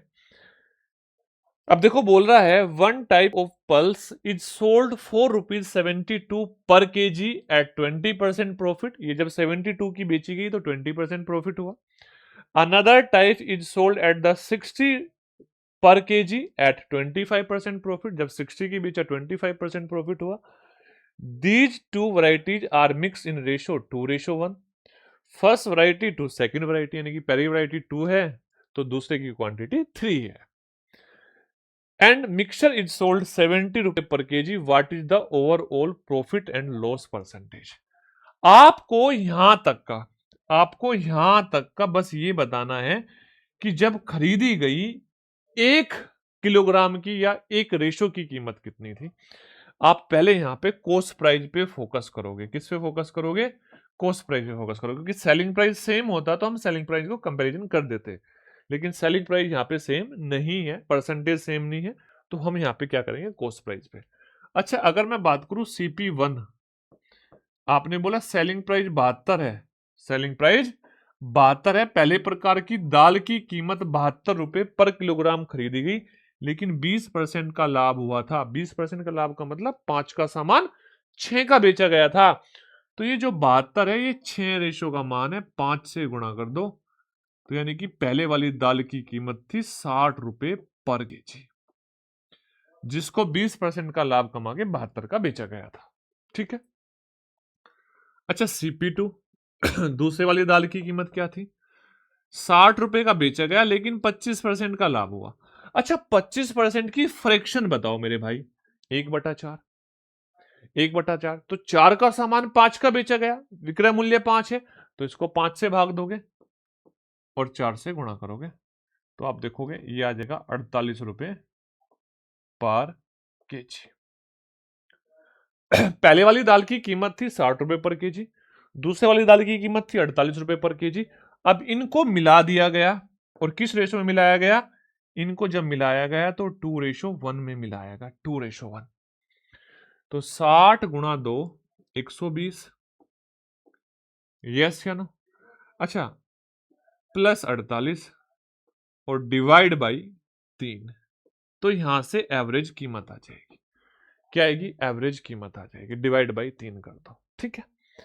अच्छा, ये 40 आएगा, और 40 तो यहाँ पे आया, 3 से भाग दिया, इसको भाग दिया, 16 आया, तो आपने बोला ये आया ₹56 पर केजी। कितना? ₹56 पर केजी। यस या नो? अब ₹56 पर केजी की दाल को हमने ₹70 पर केजी के भाव से बेचा। 14 चौका 56 और 14 पंजे 70। तो आप देखो कितने का प्रॉफिट हुआ, कोई भी बता सकता है। यहां से जो प्रॉफिट है वो 25% का प्रॉफिट है। कितने परसेंट का प्रॉफिट है? 25% का प्रॉफिट है। Option number C correct answer. तो हमने यहां पर 1 किलोग्राम दाल किस कीमत में खरीदी गई थी वो निकाला, और यहाँ पे 1 किलोग्राम दाल किस कीमत में बेची गई थी वो निकाला, और यहाँ पे हम 1 किलोग्राम कीमत से ओवरऑल प्रॉफिट और लॉस परसेंटेज कैलकुलेट कर पा रहे हैं। ठीक है, टोटल नहीं निकालना था यहाँ पे। नेक्स्ट क्वेश्चन देखो, एक पुस्तक विक्रेता 10 पेन 300 रुपए में बेचता है। 10 पेन 300 रुपए में बेचता है, लेकिन ऐसा करने पर उसको 4 पेन के क्रय मूल्य के बराबर हानि होती है। क्या ये क्वेश्चन ऐसा क्वेश्चन ही बन गया कि 10 पेन को बेचने पर 4 के क्रय मूल्य के बराबर हानि हो रही है? तो सिंपल सा क्वेश्चन, ये 300 का कोई लेना देना नहीं है। तो कितने पेन का लॉस हुआ? जब ये क्रय मूल्य की टर्म में हो तो 4 का, ओवरऑल 10 पर हुआ इंटू 100। तो ऐसे क्वेश्चन आपने बहुत किए होंगे, आंसर 40% आ जाएगा। Option number A. कितना परसेंट आ जाएगा? 40% डायरेक्ट करेक्ट आंसर हो जाएगा आपका। नेक्स्ट देखो, बोल रहा है एक व्यापारी ने एक वस्तु का अंकित मूल्य इस प्रकार अंकित किया कि उसका पूरा मूल्य उसके क्रय मूल्य से 25% अधिक था। A merchant marked an article such that its price was 25% above its cost price. He offered two consecutive discount 10% and 20% to a buyer. If he incurred a loss of 400, what is the mark price of the article? तो देखो कितनी आसान सी कहानी है यहाँ पर। बड़े ध्यान से बात समझना। मैंने बोला मार्क प्राइस ये था और हम बात कर रहे हैं सेलिंग प्राइस की। ठीक है, बात समझना, मार्क प्राइस ये था और हम बात कर रहे हैं सेलिंग प्राइस की। सबसे पहले उसने क्या किया, मार्क प्राइस 25% अबोव मार्क किया कॉस्ट प्राइस से। तो आप ये बताओ, अगर कॉस्ट प्राइस 4 है तो मार्क प्राइस 5 होना चाहिए। 25% अबोव मार्क कर दिया। क्या कर दिया, 25% अबोव मार्क कर दिया। अब इस मार्क प्राइस में उसने 2 डिस्काउंट दिए और 2 डिस्काउंट देने के बाद वो सेलिंग प्राइस पे पहुंच गया। पहला डिस्काउंट 10% यानी कि 9/10 हो गई वैल्यू, और दूसरा डिस्काउंट 20% यानी कि कितना हो गया, यहाँ पे हो गया आपका 4/5। 20% का डिस्काउंट का मतलब 5 का सामान 4 का बेच दिया। 20% की फ्रैक्शन 1/5 होती है। ठीक है, अब मैंने देखा ये यहां पर कट गया, ये 4 से 4 कट गया, ये 10 इधर आया, यानी कि कॉस्ट प्राइस अगर 10 है तो हमारा सेलिंग प्राइस अब 9 है। और कोई भी बता सकता है अगर कॉस्ट प्राइस 10 है सेलिंग प्राइस 9 है तो यहां पर 10% का लॉस है। कितने परसेंट का लॉस है, 10% का लॉस है। इतना आसान सा क्वेश्चन था। अच्छा 10% का लॉस छोड़ो, 10% का लॉस नहीं बताना क्योंकि परसेंटेज में नहीं पूछा। तो आप ये समझ गए यहां से, अगर 10 रुपए का क्रय मूल्य है तो 9 रुपए विक्रय मूल्य है, 1 का लॉस है, और ये 1:400 रुपए के बराबर है। आपसे कॉस्ट प्राइस पूछा है, कॉस्ट प्राइस नहीं, अंकित मूल्य, अंकित मूल्य पूछा है।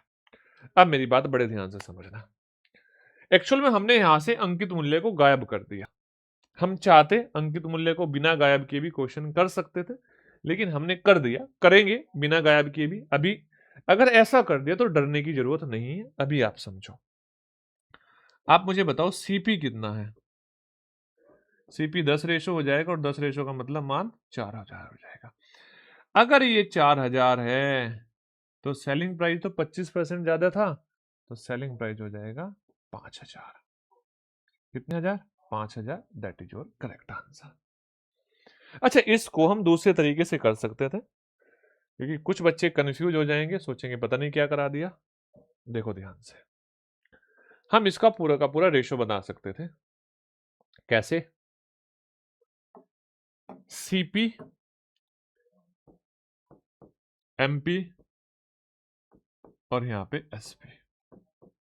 देखो सीपी 4 है, एमपी 5 है, और ये एमपी अगर 5 है तो हमें सीपी बताना है। 2 डिस्काउंट दिए, पहला डिस्काउंट दिया 10% का, तो इसका 9/10, और दूसरा डिस्काउंट दिया कितने का, आप बोलोगे 20% का, तो इसका 4/5। तो आप देखोगे 5 से 5 कट जाएगा, और ये 10 सब में मल्टीप्लाई कर देगा, यानी कि 40 आपका सीपी हो गया, 50 आपका एमपी हो गया, और यहां पर 36 आपका सेलिंग प्राइस हो गया। तो आप खुद समझो, 36 सेलिंग प्राइस है, सेलिंग प्राइस कितना कम है, 4 कम है, और ये 4 अगर 400 के बराबर है तो ये 50 5000 के बराबर होगा। डायरेक्ट कर सकते थे, ठीक है ना, 50 5000 के बराबर होगा। हम इस क्वेश्चन को डायरेक्ट कर सकते थे। नेक्स्ट देखो ध्यान से, क्वेश्चन नंबर 20। क्वेश्चन नंबर 20, अच्छा ये क्वेश्चन मैं आपको होमवर्क दे रहा हूं क्योंकि ऐसा क्वेश्चन मैं ऑलरेडी करा चुका हूं। और ऐसा क्वेश्चन अगर कोई बच्चा इस क्वेश्चन को देखना चाह रहा है कि मान लो नहीं हो रहा है, तो मैं आपको बता दूं ये होमवर्क है, और किस क्वेश्चन के जैसा है आपको ये भी बता देता हूं।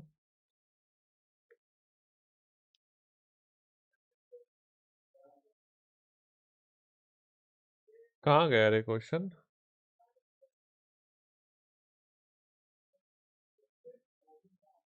हाँ ये वाला, सेम एज क्वेश्चन नंबर 9। देखो ये 1.5 से मल्टीप्लाई कर रखी है ना, 1.5 टाइम्स करता है, और यहां पे कितना कर रहा है क्वेश्चन नंबर 20 में, 1.6 टाइम। ठीक है, तो लिख दू सेम एज क्वेश्चन नंबर 9। तो आप अगर चाहते हो ये क्वेश्चन आपसे नहीं हो रहा, तो एक बार 9 नंबर क्वेश्चन को जाकर दोबारा देखो, तो आपका ये क्वेश्चन सॉल्व हो जाएगा। नेक्स्ट क्वेश्चन देखो मेरे भाई, बड़ा प्यारा सा क्वेश्चन बोल रहा है, एक मिठाई की दुकान का मालिक थोक विक्रेता को 8 डिब्बों की कीमत पर 10 डिब्बे मिठाई देता है। 8 डिब्बों की कीमत पर 10 डिब्बे मिठाई देता है। यदि वह प्रत्येक डिब्बे को उसके अंकित मूल्य से 10% छूट पर बेचे तो उसका लाभ प्रतिशत बताओ। तो सबसे पहले आपको, अगर आपने प्रॉफिट वो डिस्काउंट पढ़ा है, तो आपको यह समझना चाहिए कि यहां से मैं डायरेक्ट मार्क प्राइस और सेलिंग प्राइस का रेशो बता सकता हूं। ठीक है, पहली चीज। अच्छा, सेलिंग प्राइस का रेशो क्या है? मिठाई के दुकानदार के लिए है। अब उसने क्या किया, टोटल 10 डिब्बे दिए, 10 डिब्बे दिए, और जिसमें से पैसे वसूले कितने के? 8 के। तो मार्क प्राइस 10 है और 8 उसका सेलिंग प्राइस है। अच्छा, अब एक बात समझना, ये सेलिंग प्राइस तो दुकानदार के लिए है, जो खरीद रहा है, जो व्यक्ति खरीद रहा है उसके लिए तो ये कॉस्ट प्राइस है ना, उसके लिए तो कॉस्ट प्राइस है। अब वो ये देख पा रहा है, जब मैंने, मान लो मैं खरीदने गया था, तो मैं अब ये देख पा रहा हूं कि भाई अगर इन 10 वस्तुओं पे अंकित मूल्य देखा जाए तो 10 रुपए है, और खरीदा मैंने कितने का? 8 का। तो अब मेरी जेब से 8 रुपए गए। लेकिन यहां पर एक बात और समझ में आई, उसने बोला कि वह प्रत्येक डिब्बे को अंकित मूल्य की 2% छूट पर भेज देता है। तो जब प्रत्येक को 2% छूट पर देगा तो इसका मतलब ओवरऑल का भी 2% ही छूट होगी। तो इसका 2% अगर छूट पर बेचेगा तो यहां पे आप देखो 98 का बेचेगा, क्योंकि मैंने इसको 100 बना लिया, 98। अब बताओ यहां से ओवरऑल कितने का प्रॉफिट हुआ? तो आप बोलोगे 18 का प्रॉफिट हुआ। किस पर हुआ? 80 पर, और गुणा 100। अब देखो ये आ जाएगा आपका 22.5% का प्रॉफिट। बेसिक कंसेप्ट जानने के लिए आप 60 डेज की सीरीज को फॉलो कर लो, वहां पे पूरा का पूरा बेसिक कंसेप्ट से सिखाया गया है। अभी हम यहाँ पे प्रैक्टिस कर रहे हैं एग्जाम के अप्रोच के अकॉर्डिंग। अब मैं यहाँ पे लेट करने लगूँ कि सेलिंग प्राइस इतना, मार्क प्राइस इतना, ये डायरेक्टली सिखाया गया है। ठीक है, नेक्स्ट क्वेश्चन देखो बड़े ध्यान से। क्वेश्चन है, a book publisher offer a novel to a book store at a 30% discount on the cover price. However, they charge an additional 5% discounted price, 5% discounted price for shipping. अच्छा, उसने क्या बोला कि यहां पर शिपिंग के लिए छूट वाली कीमत पर 5% एक्स्ट्रा डिस्काउंट लगाता है, एक्स्ट्रा शुल्क लेता है ना। फिर बोल रहा है, the book store sell the novel at 1620 rupees, more earning profit at 40%।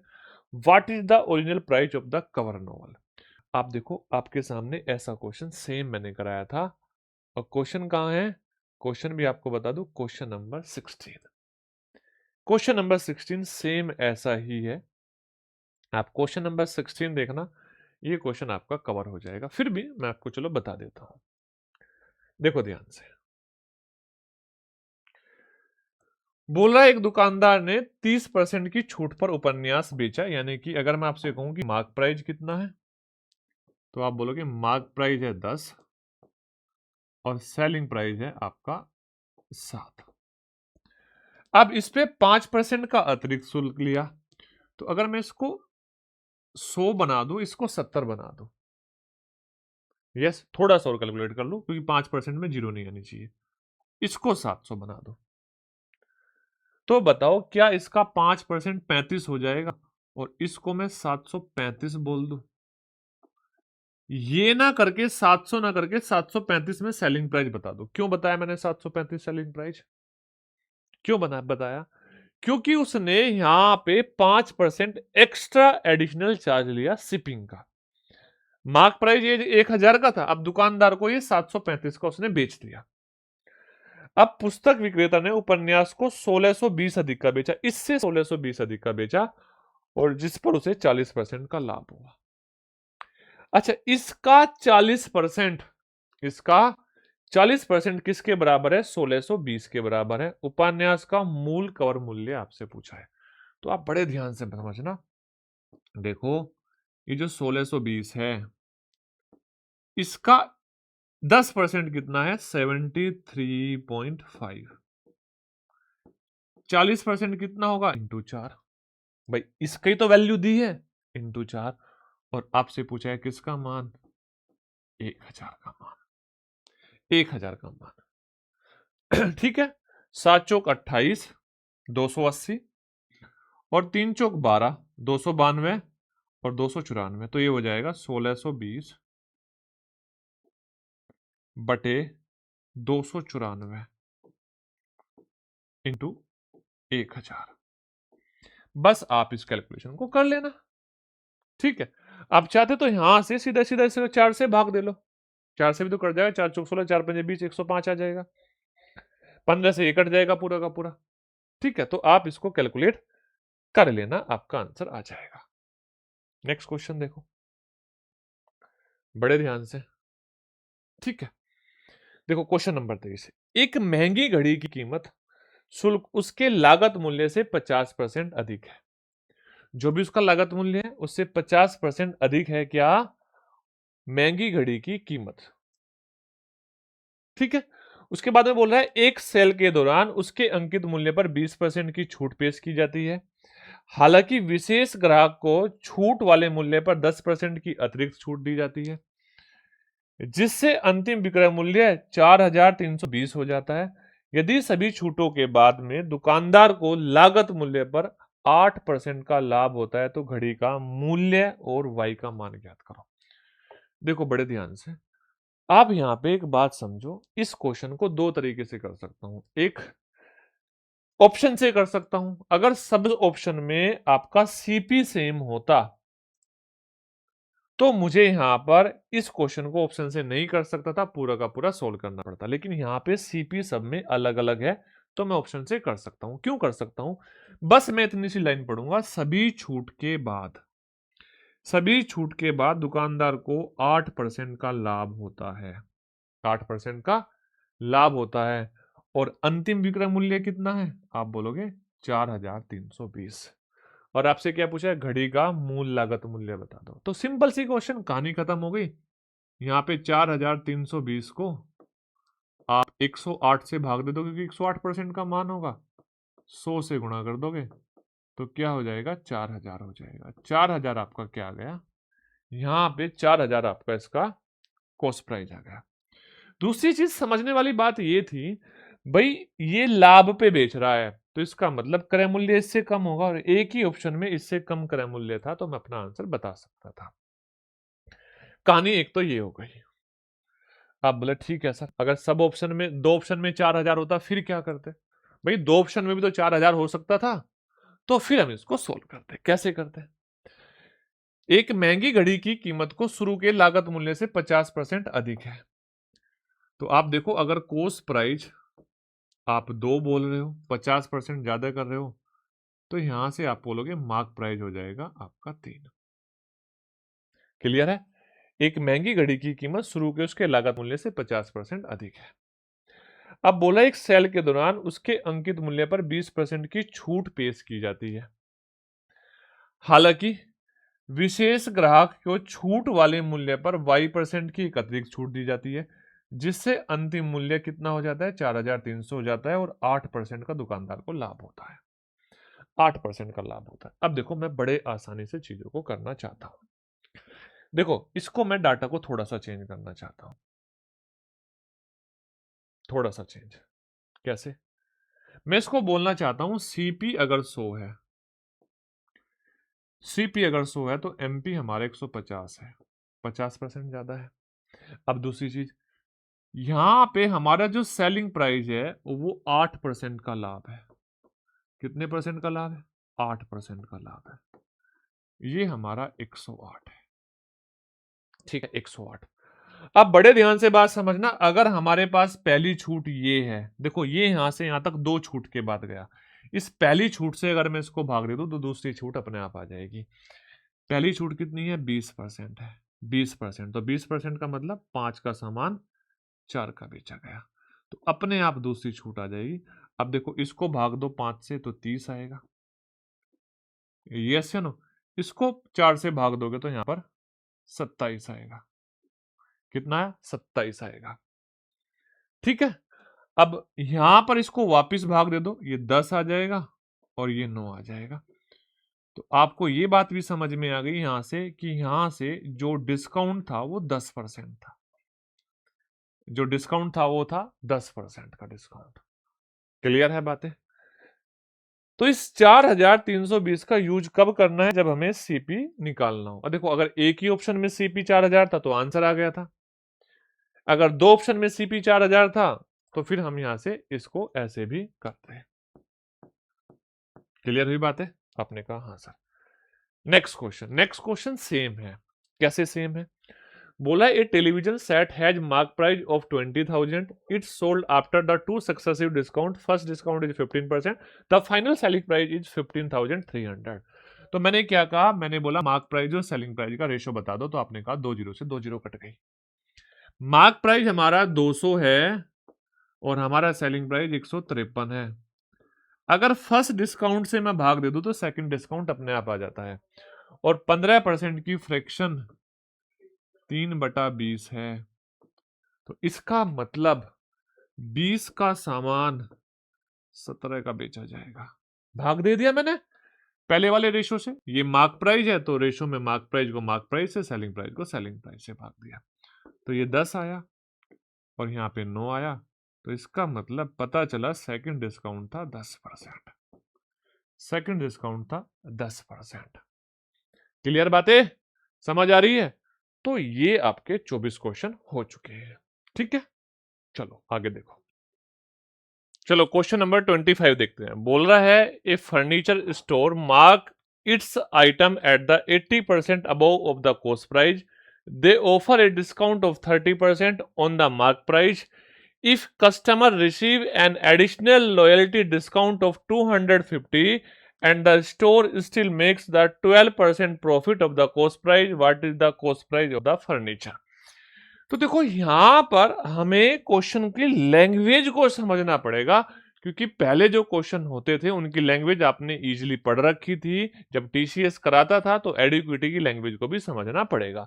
ये थोड़ा सा घुमाता है चीजों को। तो देखो समझो, एक फर्नीचर स्टोर ने अपने सामान की कीमत को 80% अधिक अंकित कर दिया, मतलब जितने का बना था उससे 80% अधिक अंकित कर दिया, और अंकित मूल्य पर 30% की छूट दे दी। आप समझो ध्यान से, अगर हम कॉस्ट प्राइस की बात करें, कॉस्ट प्राइस 5 है, तो आप देखोगे सर मार्क प्राइस जो है आपका 8 हो जाएगा 8 नहीं 9 हो जाएगा। क्यों हो जाएगा 9? क्योंकि 80% की जो फ्रैक्शन है वो फ्रैक्शन आपकी 4/5 होती है, यानी कि 5 में 4 जुड़ जाएगा और 4 जुड़ने के बाद में ये 9 हो जाएगा, यानी कि आपका मार्क प्राइस हो जाएगा 9। कॉस्ट प्राइस कितना है? 5। अब इस पे 30% की छूट देता है तो आप देखो 30% की छूट देगा तो क्या मैं यहां से सेलिंग प्राइस बता सकता हूं बड़े इजीली? कैसे बता सकता हूं? 30% की छूट दे दो तो 9 गुणा 7/10, यानी कि इतने का बेचेगा। अब आप देखोगे ये 10 जो है, ये जो 10 है ये गुणा कर देगा। कहां गुणा कर देगा? ये गुणा यहां पे कर देगा, 90 हो जाएगा, ये 50 हो जाएगा, और ये हो जाएगा आपका 63। तो क्या बात समझ में आई कि सर अगर हमारा मार्क प्राइस 50 था, सॉरी कॉस्ट प्राइस 50 था, हमने मार्क 90 कर दिया और सेलिंग प्राइस हो गया 63। हो गया? ठीक है। अब बोल रहा है यदि किसी ग्राहक को 250 रुपए की अतिरिक्त लॉयल्टी मिलती है, यहां पर ग्राहक को यहां पर 250 रुपए की अतिरिक्त लॉयल्टी मिली, यानी कि 250 कम में ग्राहक को दिया गया होगा, और स्टोर को अभी भी लागत मूल्य का 12% का लाभ होता है। अब इस लागत मूल्य का अभी भी 12% का जो है लाभ होता है। आप एक बात बताओ बड़े ध्यान से, अगर मैं इसमें 12% ऐड कर दूं, 12% ऐड कर दूं, बड़े ध्यान से बात समझना, तो एक्चुअल में यहां पर जो ओरिजिनल सेलिंग प्राइस हो जाएगा इसमें 12% बढ़ाने के बाद होगा, क्योंकि 12% लाभ है, और 12% इसका किसके बराबर होगा? 6 के बराबर होगा। क्यों? क्योंकि भाई 50 का 12% 6 के बराबर होगा। 100 का 12% 12 होता है, 50 का 12% 6 होता। तो आप देखो ग्राहक ने 56 में खरीदा, बात समझना ध्यान से, ग्राहक ने कितने में खरीदा? 56 में, यानी कि ये जो वैल्यू है ये 56 हो जाएगी 250 लॉयल्टी देने के बाद में, 56। अब आप समझो यहां से 63 और 56 का डिफरेंस 250 है।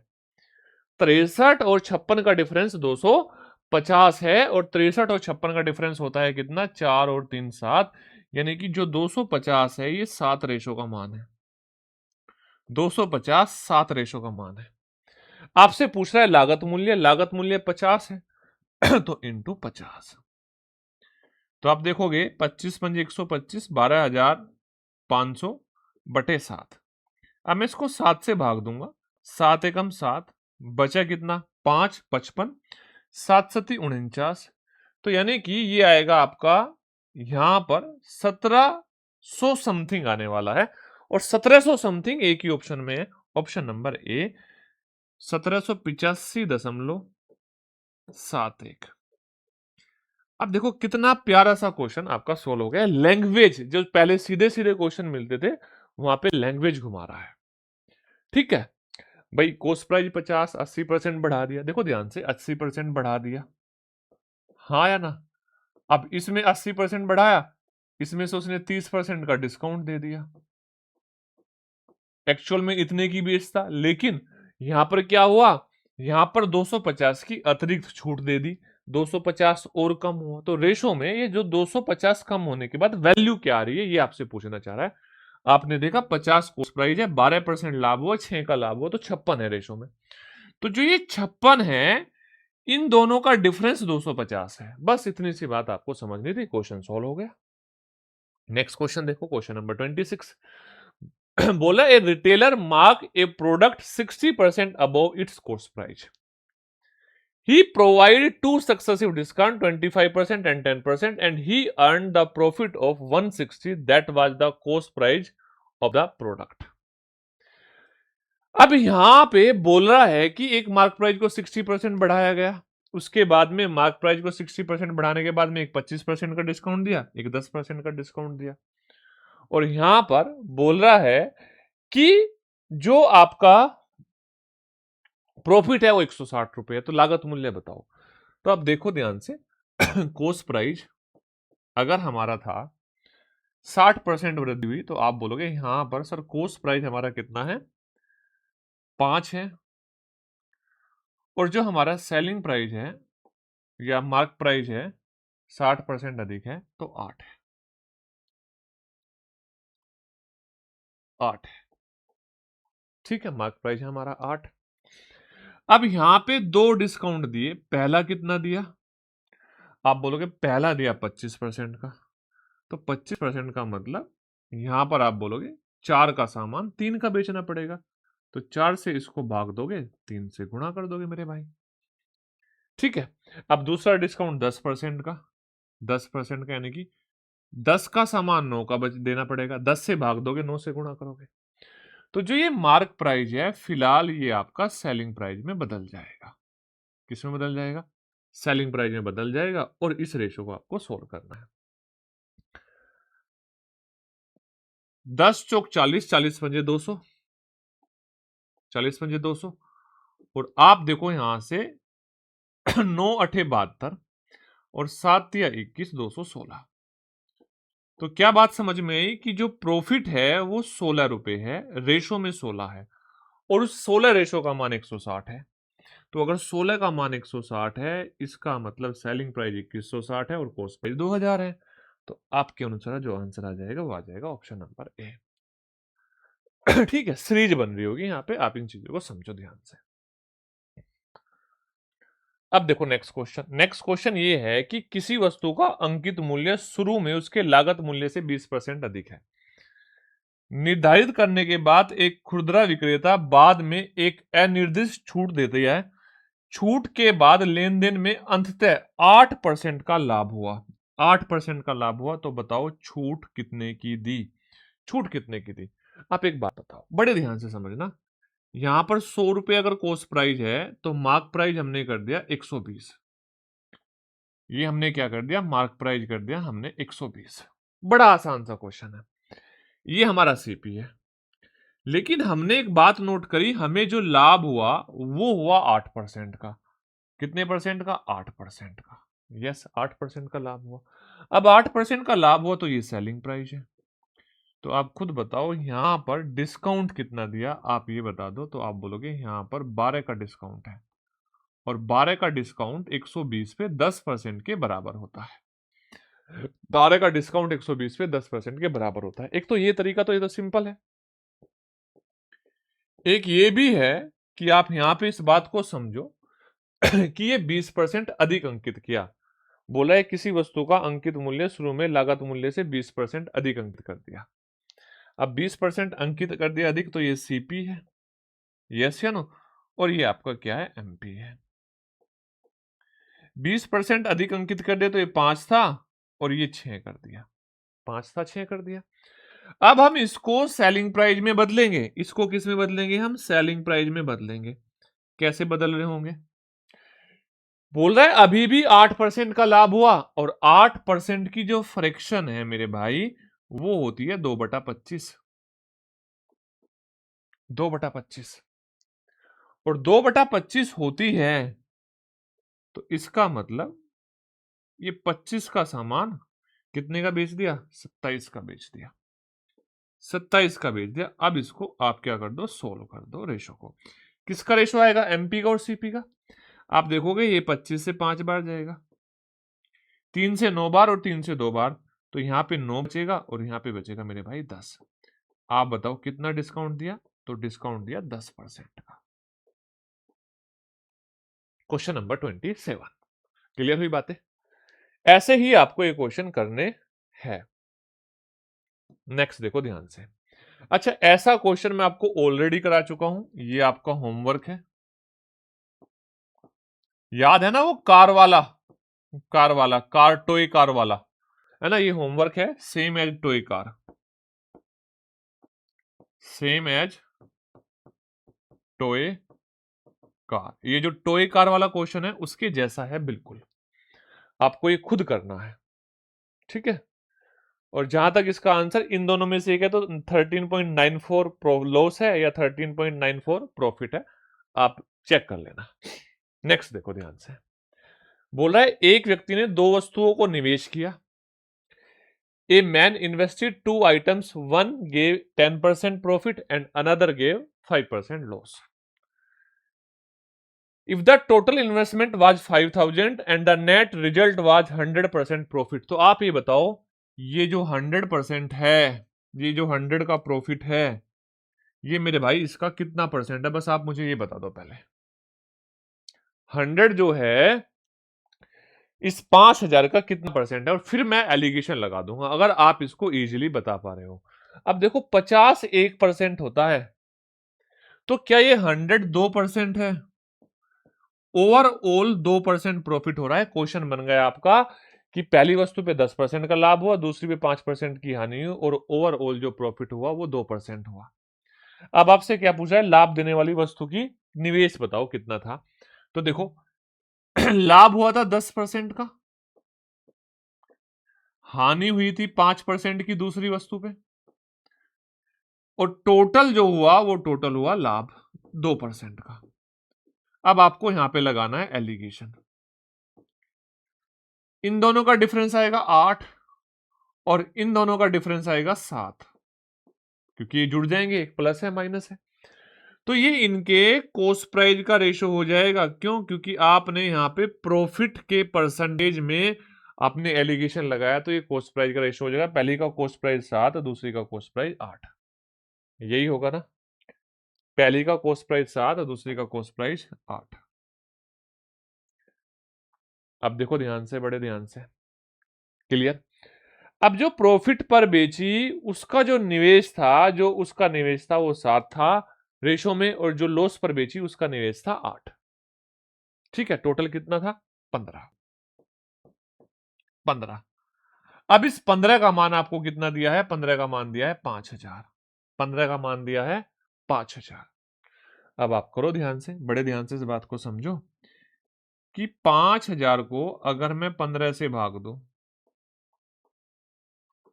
और मैं 7 से गुणा करता हूं, देखो यहां पर 3 आ जाएगा, यहां पर 1,000 आ जाएगा, तो 7,000 को 3 से भाग दे दो। 7,000 को 3 से भाग दे दो। जब 7,000 को 3 से भाग दोगे, 3 दूनी 6, 3 तिया 9, तो 2333.33 आ जाएगा। और option number A correct answer हो जाएगा। यानी कि आपको इतनी सी बात समझनी है, अगर दो वस्तुओं पे पहली पे भी परसेंटेज प्रॉफिट लॉस हो, दूसरी परसेंटेज प्रॉफिट लॉस हो, और आप टोटल प्रॉफिट लॉस परसेंटेज में जानते हो, तो यहां पे आप एलिगेशन लगा सकते हो। नेक्स्ट क्वेश्चन समझो। बोला एक व्यक्ति, a person bought a cycle at a discount of 20%। On the mark price, he spent 400 on the repair and sold it 4,800. And gaining 25%, what is the mark price? तो उसका mark price आपसे पूछ रहा है। देखो ध्यान से, एक वस्तु के अंकित मूल्य पर 20% की छूट देगी, जो भी मार्क प्राइस था उस पर 20% कम किया गया। जैसे ही 20% कम करके आपने वो साइकिल खरीदी, आपको उसकी मरम्मत में 400 रुपए और लगाने पड़ गए। 400 रुपए आपने और लगाए। जब आपने 400 रुपए और लगाए, फिर आपने उस साइकिल को 25% का लाभ कमाकर 4800 का बेच दिया। तो आप एक बात बताओ, आपने अपना जो लाभ कैलकुलेट किया वो किस वैल्यू पर किया?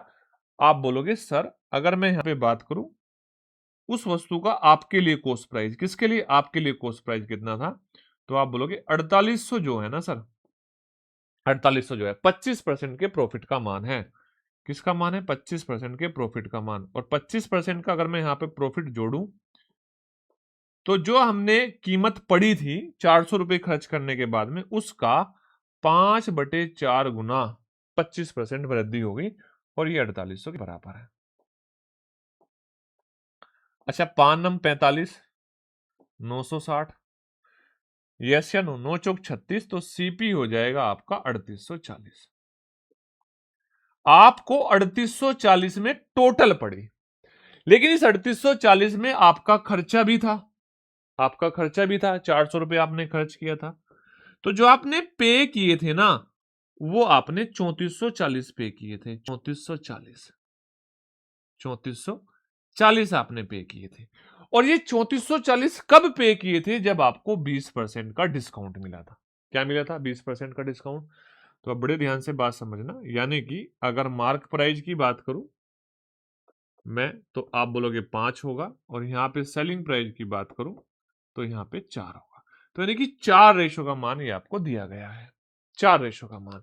तो 3440 को आप 4 से भाग दोगे और 5 से गुणा कर दोगे। देखो, 4 से 4 8 32, 4 6 24, 0, 8 से 48, तो ये आ जाएगा आपका 5100। कितना है? 5100 है। गलत हो गया।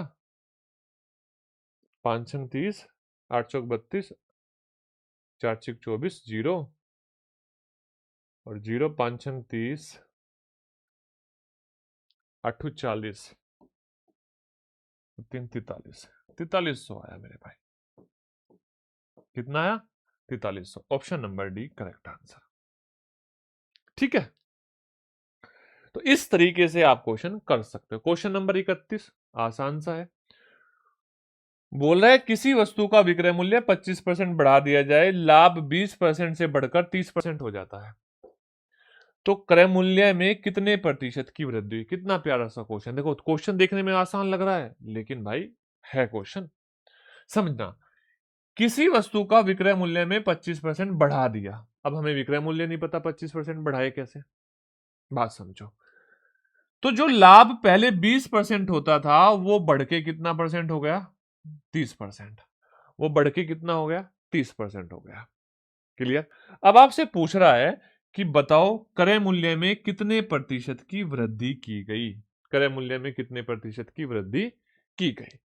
अब आप इस बात को समझो कि अगर मान लो मैं आपसे बोलूं कॉस्ट प्राइस था हमारा और हमारा सेलिंग प्राइस था, तो अगर हम इनिशियल कॉस्ट प्राइस और सेलिंग प्राइस की बात करें तो 20% का लाभ हो रहा था हमें। कितने परसेंट का लाभ हो रहा था? 20% का लाभ। और 20% का लाभ का मतलब है 5 का सामान हम 6 का बेच रहे थे। 5 का सामान हम कितने का बेच रहे थे? 6 का बेच रहे थे। यस? ओके। तो एक काम करते हैं, यहां पे हम ये कर लेते हैं, चलो कोई नहीं, इसको 50 कर लेते हैं और इसको 60 कर लेते हैं। क्यों किया? क्योंकि थोड़ी सी कैलकुलेशन आसान हो जाएगी, क्योंकि हमें विक्रय मूल्य 25% बढ़ाना पड़ेगा। अब एक बात बताओ, अगर इसमें 25% बढ़ा दे, 25%, तो 25% तो 1/4 होता है, 1/4 होता है, और 1/4 का मतलब 15 हो जाएगा। अगर हम 15 बढ़ा दे इसको सेलिंग प्राइस को, तो सेलिंग प्राइस हो जाएगा हमारा 75। कितना हो जाएगा? सेलिंग प्राइस हो जाएगा हमारा 75। लेकिन हम ये बोल रहे हैं हमारा जो प्रॉफिट है वो 30% हो जाएगा, यानी कि जो ये 75 है ना, ये 130% के बराबर हो जाएगा हमारे कॉस्ट प्राइस के, जो हमारा नया कॉस्ट प्राइस है उसके 130% के बराबर। तो यानी कि 75 को अगर मैं आपको 130 से भाग कर दूं और 100 से गुणा कर दूं, तो क्या आ जाएगा? ये आ जाएगा हमारा कॉस्ट प्राइस, नया वाला कॉस्ट प्राइस। और पुराने वाला कॉस्ट प्राइस कितना था? 50 था। पुराने वाला कॉस्ट प्राइस कितना था? 50 था। ये नए वाला हो गया, ये पुराने वाला हो गया। अब कितना बढ़ाया यही तो बताना है, बस कर दो, ध्यान से सुनो, ध्यान से। 50 दूनी 100, ये हो गया आपका 150, और ये हो गया आपका 130, और 0 से 0 कट गई, यानी कि वृद्धि हुई हमारी 2 की, और किस पर हुई? 13 पर। तो 2/13 गुणा 100 गुणा 100, तो 200/13 करोगे तो ये 15 पॉइंट समथिंग आ जाएगा, क्योंकि 13 गुणा 15 195 होता है, 15 दशमलव समथिंग आएगा। Option number D correct answer हो जाएगा। स्टेप्स फॉलो करने पड़ेंगे आपको यहां पर। अगर आपको लगता है कि इनको बिना स्टेप फॉलो किए सोल्व किया जा सकता है, तो पॉसिबल नहीं है। ठीक है, तो पॉसिबल नहीं है चीजें, अगर यहाँ पे सीखना चाहते हो तो। नहीं तो जबरदस्त का कुछ रेशो बनाया जा सकता है, आपके समझ में भी नहीं आएगा। अब नेक्स्ट देखो, a wholesaler makes up a batch of 100 identical clock by 80% on the cost price, यानी कि जो मार्क प्राइस है वो कॉस्ट प्राइस से 80% ज्यादा बढ़ा दिया जाता है, ज्यादा बढ़ा के रख दिया जाता है। Okay, offer a trade discount of 20% to retailer. A retailer purchased the cloak and spent 48,000. What is the cost price of the wholesaler? What is the cost price of the wholesaler? बहुत आसान सा question है, देखो ध्यान से। मैंने बोला आपको अगर कोस्ट प्राइस 5 है, तो आप कह सकते हो सेलिंग मार्क प्राइस उसने जो किया, मार्कअप जो किया वो 9 कर दिया होगा। 9। अच्छा, जिस बच्चे को ये बात समझ नहीं आ रही ना, मैं 9 लिख दिया डायरेक्ट, भाई जाके एक बार 60 डेज की क्लास देख लो, अच्छे से चीजें क्लियर करा रखे हैं वहां पे, आपको समझ में आ जाएगा। 80% को 9 मैंने क्यों किया? क्योंकि यहाँ पे इसकी फ्रैक्शन 4/5 होती है, तो 5 में 4 जोड़ दिया तो 9 हो गया मार्क प्राइस। अब इसमें उसने क्या किया? 25% का डिस्काउंट दे दिया।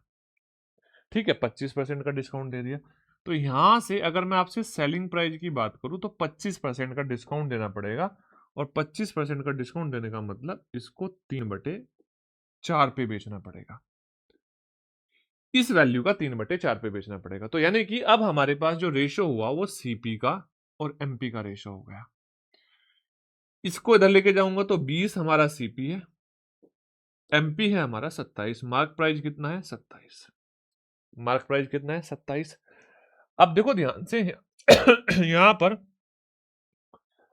यहां पर आपसे बोल रहा है सभी घड़ियों को इतने की बेच देता है, सभी घड़ियों को। घड़ी कितनी है? 100। तो आप मुझे बताओ एक घड़ी की कीमत कितनी होगी? 480। तो इसी रेशो में तो एक घड़ी जाएगी 480, तो ये जो 480 है, इसको आप 27 से भाग दे दो और गुणा कर दो 20 से।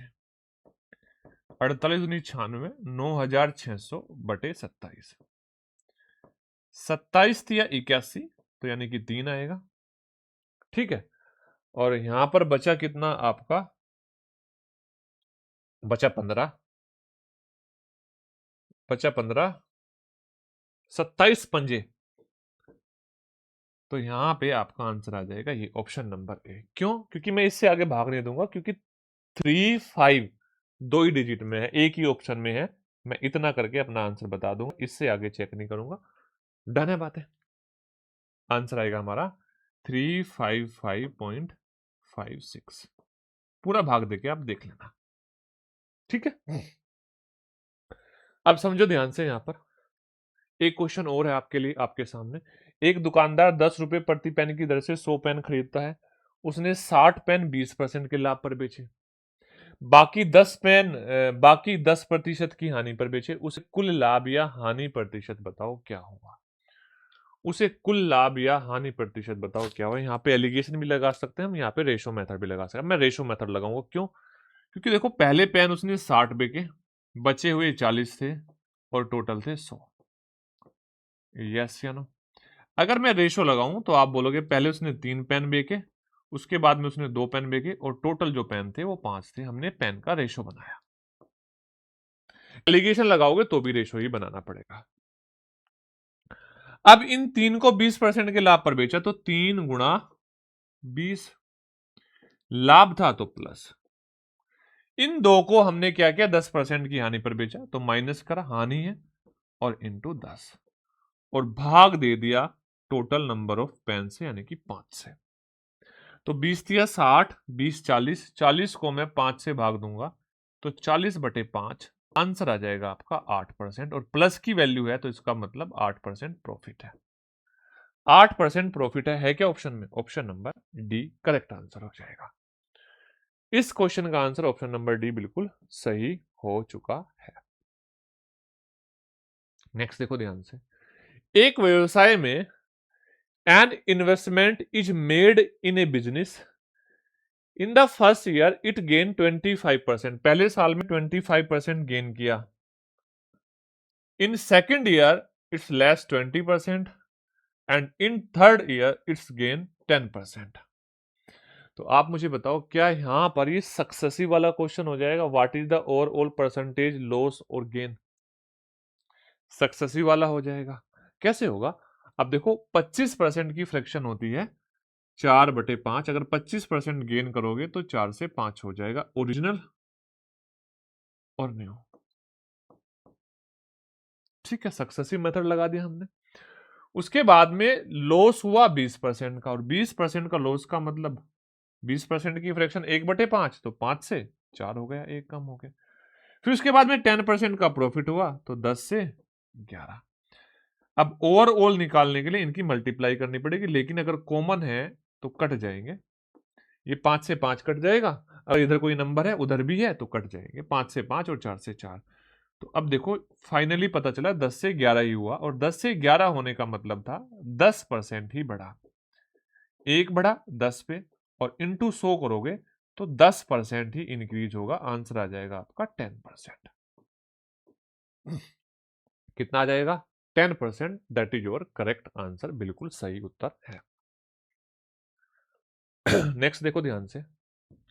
बोला एक दुकानदार 2 शर्ट 500 रुपए प्रति शर्ट की दर से बेचता है। 2 शर्ट बेची और कितने की? 500 रुपए प्रति शर्ट की दर से बेचता है। अब देखो ध्यान से, बोल रहा है एक पर उसे 25% का लाभ होता है और एक पर उसे 25% की हानि होती है। एक पर उसे 25% का लाभ होता है, एक पर उसे 25% की हानि होती है। तो उसका शुद्ध लाभ या हानि क्या है? देखो अगर यहां पे मैं आपसे बोलूं कि पहली कंडीशन, दोनों को बेचता है तो सेलिंग प्राइस सेम है। सेलिंग प्राइस सेम है। अगर सेलिंग प्राइस सेम है और ये परसेंटेज भी सेम है, प्रॉफिट एक पे लॉस, तो हम यहां पे पहली बात ये बोलेंगे कि सर लॉस होगा, ये बात तो कंफर्म है। अच्छा, लॉस कितना होगा? जो ये नंबर लिखा हुआ है परसेंटेज वाला, इसका स्क्वायर करके 100 से भाग दे दो, और जब इसको 100 से भाग दोगे तो आपको ये बात समझ में आएगी 6.25% का लॉस हुआ। कितने का लॉस हुआ? 6.25% का लॉस हुआ। ये ओवरऑल लॉस हुआ 6.25% का। अब इस 6.25% की फ्रैक्शन 1/16 होती है। इसका मतलब ये बात समझ में आएगी, ओवरऑल सीपी टोटल सीपी कितना है? 16 है। ओवरऑल सीपी लॉस कितना है? 1 है। और ओवरऑल एसपी कितना है? तो आपने कहा एसपी है 15, सेलिंग प्राइस 15 है। 16 का सामान 1 का लॉस लेके 15 का बेच दिया। अब जो ये 15 है, ये 2 शर्ट की कीमत है। एक की 500 तो दूसरे की भी 500, 1000 के बराबर है। तो ये आपसे पूछ रहा है बताओ उसको जो हानि हुई वो कितनी हो रही है। तो हानि बताने के लिए आपको क्या करना पड़ेगा, 1000 को 15 से भाग देना पड़ेगा। ठीक है, 1000 को 15 से भाग देना पड़ेगा तो यह जाएगा आपका 66.67। इतने रुपए की हानि होगी, इतने रुपए की हानि होगी 66.67। ठीक है, 15 से डन है बातें, क्लियर है। आप बोलोगे यस सर, यस सर। अच्छा एक बात और कर सकता था मैं यहाँ पे, आपको बता दूं, सीखना चाहिए आपको ये चीज, कि मान लो ये बात आपको कंसेप्ट समझ में आ गया, अब आपको सेम ही पैटर्न का क्वेश्चन मिल रहा है, आपको सेम परसेंटेज है, और मान लो ये परसेंटेज आपकी 16/2/3% है, तो क्या करोगे भाई, इसका तो आप स्क्वायर भी नहीं कर सकते ना, तो क्या करोगे मेरी बात समझो। जो भी परसेंटेज है, जैसे यहाँ पे 25% है, यहाँ पे 25% है, 25% की फ्रैक्शन बनाओ 1/4 और इसका स्क्वायर कर लो, तो कितना हो जाएगा 1/16 हो जाएगा। 16 हमारा टोटल सीपी हो जाएगा, ये हमारा लॉस हो जाएगा, और हमारा जो एसपी हो जाएगा वो हो जाएगा 15 ओवरऑल एसपी। तो इस तरीके से आप इस क्वेश्चन को कर सकते हो। नेक्स्ट देखो, ये लास्ट क्वेश्चन है, बड़ा प्यारा क्वेश्चन है। पहले आपके लिए आप ट्राई करो, फिर मैं करूंगा।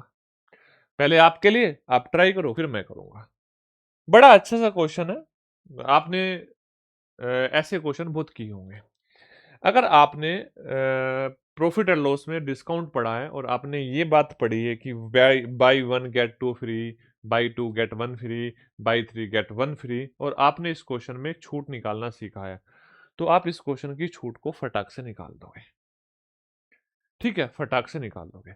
अब समझो ध्यान से क्या है, a book shop advertise buy 4, 4 खरीदो, buy 4 book get fifth 50% discount, जो पांचवी है उस पे 50% डिस्काउंट है, पांचवे पे 50% डिस्काउंट। अच्छा 4 खरीदोगे तो पांचवी पे 50% डिस्काउंट आएगा, सिंपल सी बात है, 4 खरीदोगे तो पांचवी पे 50% डिस्काउंट आएगा। इसका मतलब आप ये बताओ, इस फिलहाल स्थिति में आप टोटल कितनी बुक आपके पास आएगी, 5 आएगी, हाँ या ना। 5 में पांचवी वाली पे 50% डिस्काउंट आ रहा है। If mark price is each book is 480 and all books are the price at the same, what is the effective percentage discount of the customer on the total purchasing price? हाँ या ना। आप ये बताओ, आपने total book कितनी खरीदी, total book कितनी खरीदी, तो वो हमारा मार्क प्राइस हो जाएगा 5। कितना हो जाएगा, 5 मार्क प्राइस हो जाएगा। क्या पूरी एक बुक फ्री थी, नहीं, आधी बुक फ्री थी 50%। तो यहां पे आप ये बताओ, जो सेलिंग प्राइस हो जाएगा तो वो हो जाएगा आपका 4.5। यस या नो। तो डिस्काउंट कितने का हुआ, डिस्काउंट हुआ आपका 0.5 का, किस पर, 5 पर, और इनटू 100 करोगे तो आंसर आ जाएगा 10%। 10% डिस्काउंट हुआ। डायरेक्टली चीज भी कर सकते थे, डायरेक्टली ऐसा लिख सकते थे आप कि यहां पर आप ऐसा बोल सकते थे कि सर 1/2 का डिस्काउंट है, ओवरऑल कितने पे, ओवरऑल कितने पे, 5 पे, और इनटू 100। तो ये 5 2 के साथ गुणा करता, तो आप क्या बोलते, 1/10 इंटू 100, और आंसर आता आपका 10%। कितना percent, 10%। That is your correct answer. ये आपके क्वेश्चन का बिल्कुल सही उत्तर हो जाता। तो मैंने आपको ये 36 क्वेश्चन करा दिए, ठीक है। इस 36 क्वेश्चन के साथ में आपने देख लेना, आप यहां पर मैं ये 2 टॉपिक कंप्लीट करा चुका हूं आपको, परसेंटेज और आपका प्रॉफिट एंड लॉस। नेक्स्ट जो टॉपिक आएगा वो आएगा आपका रेशो, नेक्स्ट 2 दिन के बाद आएगा, ये बात ध्यान से समझना। अल्टरनेट 2 डेज, यानी कि यहां से यहां तक का आपका जो समय लगेगा, ये थोड़ा ज्यादा लगा पर मैं 2 दिन बोल रहा हूं, उसके 2 दिन बाद ये आ जाएगा, उसके 2 दिन बाद आपको ये टॉपिक आ जाएगा। और ये बात और ध्यान रखना कि आपको ये वीडियोज कंटिन्यू देखनी है, दोस्तों के साथ शेयर करना है। अगर आप चाहोगे तो मैं इनको लाइव भी पढ़ा दूंगा। ठीक है, तो कमेंट करके आपको जरूर बताना है कि आपको लाइव पढ़ना है या आप इसी तरीके से वीडियो को चाहते हो। तो मिलते हैं हम नेक्स्ट ऐसी बेहतरीन वीडियो के साथ। चैनल को सब्सक्राइब कर देना और एक कमेंट जरूर करना। जय हिंद, जय भारत।